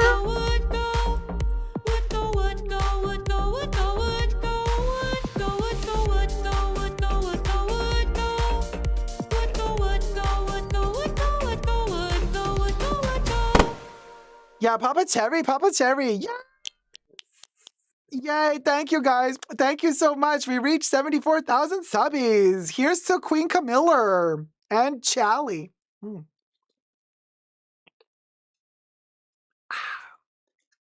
One step closer to 100K, Kev, you best believe. Thank you, guys. Thank you so much. Thank you. And now is the moment to pull out the winner of today's Mr. Predicto prediction. So, Terry, if your name comes out, ask a simple question. Terry, I don't want... Last chance to send a tip if you want to be in the... We got quite a few names. Oh, and we have my hair rubber thing I put in. Let's take that out, maybe. Aqualu says, Jupiter coming into Cancer. I predict 100K by June 2026. Oh, 1 year and a half. Oh, Well, better than nothing. Better than nothing. I laughed hysterical when you said Florida. Babes, you know what I mean. You know what I mean. The Floridian audacity.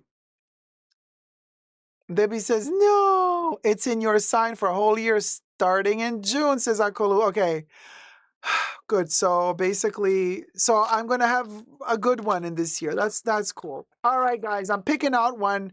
If you send a tip now, you'll be inserted in the next live stream. And the winner is, winner, chicken dinner, Akolu. Akolu won the extra lucky coin. We'll go. Oh no, Zibbity, you'll be in next week, okay? Because we just pulled one now. Hold on. Let me write Zibbity on the thing. ZBD, baby. ZBD donaté de $50. Love you. And Oh, mommy love does you too. too, sweetie. I'm gonna put you into I'm gonna put your coin in the next live stream. Okay, you're gonna be the first coin. Zibbity, there you are. I'm going to play your tip if I can find it again next live stream. So we're gonna put your coin into the shrine next live stream. So you're gonna partake in the game. Okay. All right. So I'll put it here to the side so it's protected. And now Akolu. Yes, Quinn. So you get to ask a question to Mr. Predict. Oh, no. Whoa. He went off on me, girl. Okay. Mr. Predicto. You get to ask him a question about the future. And he will answer. But be careful because, like, you know he's ruthless. Okay. Oh, God. Why is everybody asking such existential questions? Akolu, don't be upset if he says no, okay? Because you never know with Predicto. All right. Are you sure you want to ask that question? Because you know he's rowdy.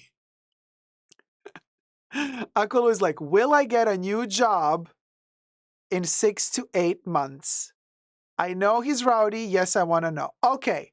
Will Akolu get a new job in 6 to 8 months from now?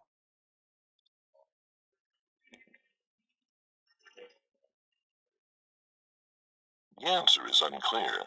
Try again. Okay.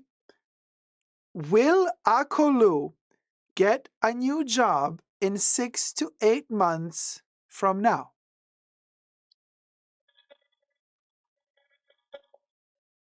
It is a strong possibility. There you go. He didn't see clearly in the beginning, but then he inspected some mo and he said it is a strong possibility. There you go. Thank you. Thank you, Mr. Predicto. You're very kind, Mr. Predicto, today. Thank you. There you go, sweetie. It's a strong possibility.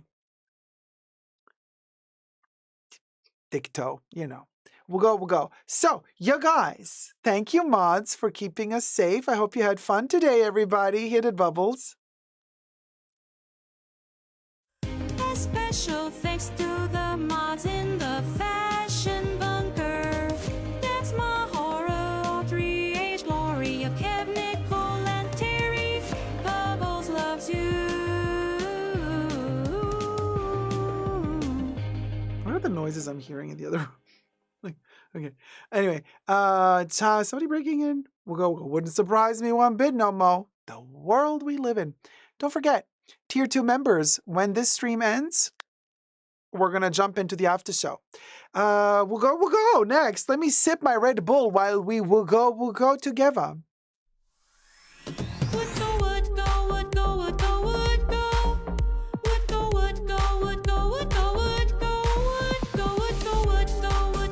Oh, cute.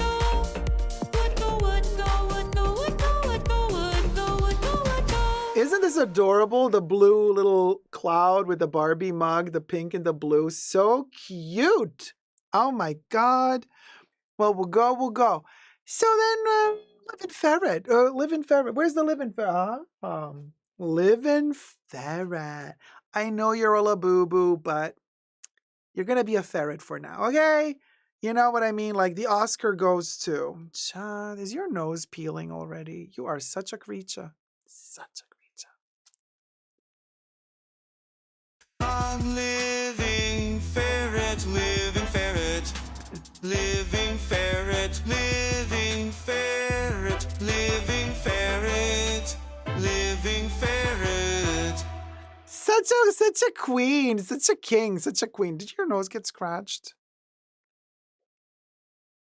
Or is it just... It's insane, you guys, because with this light, like you see, the lights are so strong. They kind of go through paint. So yeah, when there's not a lot of light, you don't see it. But when there's a lot of light, like the paint is thinner here than there, but you don't really see it. It's insane. These lights are driving me nuts. Thank you, La Boo Boo. You're very kind. Very kind. No, what is it? Are you scratched? No, this is a paint application issue. Pop Mart, you're slacking. You're slacking with your quality. Okay.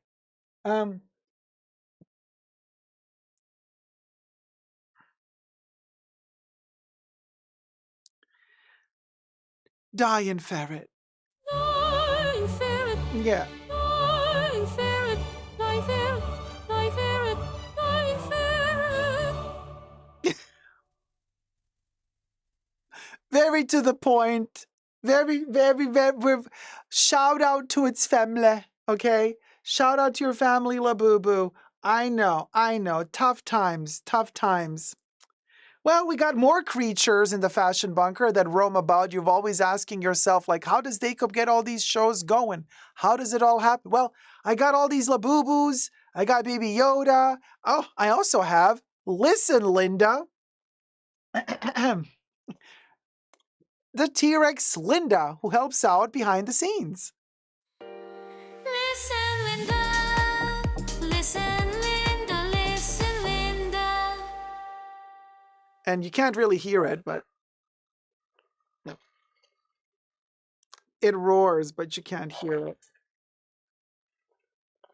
Yeah. The microphone doesn't catch it as an actual human noise. Obviously, how could it? It's a dinosaur. But that's Linda for ya. Linda loves to nibble on things. Linda sometimes eats a La Boo Boo. Sometimes Baby Yoda eats a La Boo Boo. So what is our obsession for the day? I think our little pouchlet. I mean, no? I want to say, look, this is the beginning of a new era. We are trying out Chanel leather. I mean, I'm obsessed. Let's hope that this thing holds on. I'm obsessed. I am obsessed. I am obsessed. I am obsessed. Oh.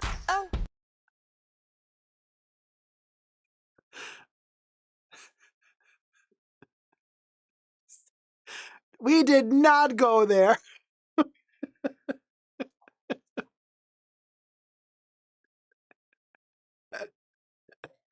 I mean, thank God only Kev got it.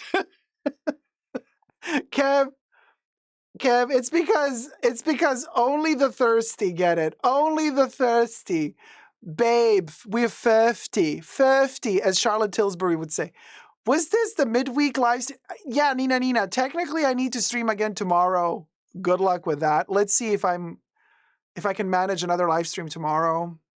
Otherwise, we'll see. There you go. Oh, wait, we still have Baby Yoda. And we went, baby. Thirsty and loveless, Kev. Oh, well, here's Baby Yoda to help us out with chat. Baby Yoda, look, Kev is thirsty and loveless. Tell him, baby. Ciao, ciao, ciao. Ciao, ciao, ciao, ciao. Ciao, ciao, ciao. Ciao. Okay. Nina says, please take care, Dacob. Your health comes first. Thank you, Nina. You too, sweetie. Take care. As our queen, Wendy Williams, would say, grab a snack and come on back as a Tier 2 member or Tier 2 patron to the after show where we're going to stream some more, we're going to talk some more, and we're going to unbox some more, and, we're going to throw some more shade, and yeah, that's what we do. That's what we do. Love you loads. I hope you had fun today on this journey in the bunker. We went through thick and thin together. Okay? We have peeled, as they say, we have peeled the kumquat. We have shredded the lychee. Okay? We have tickled the pickle. Okay? I mean, look, we have abused every single vegetable and fruit there is because we're fabulous and we love our vitamin D. Love you loads, guys. Never give up on love. See you in the after show.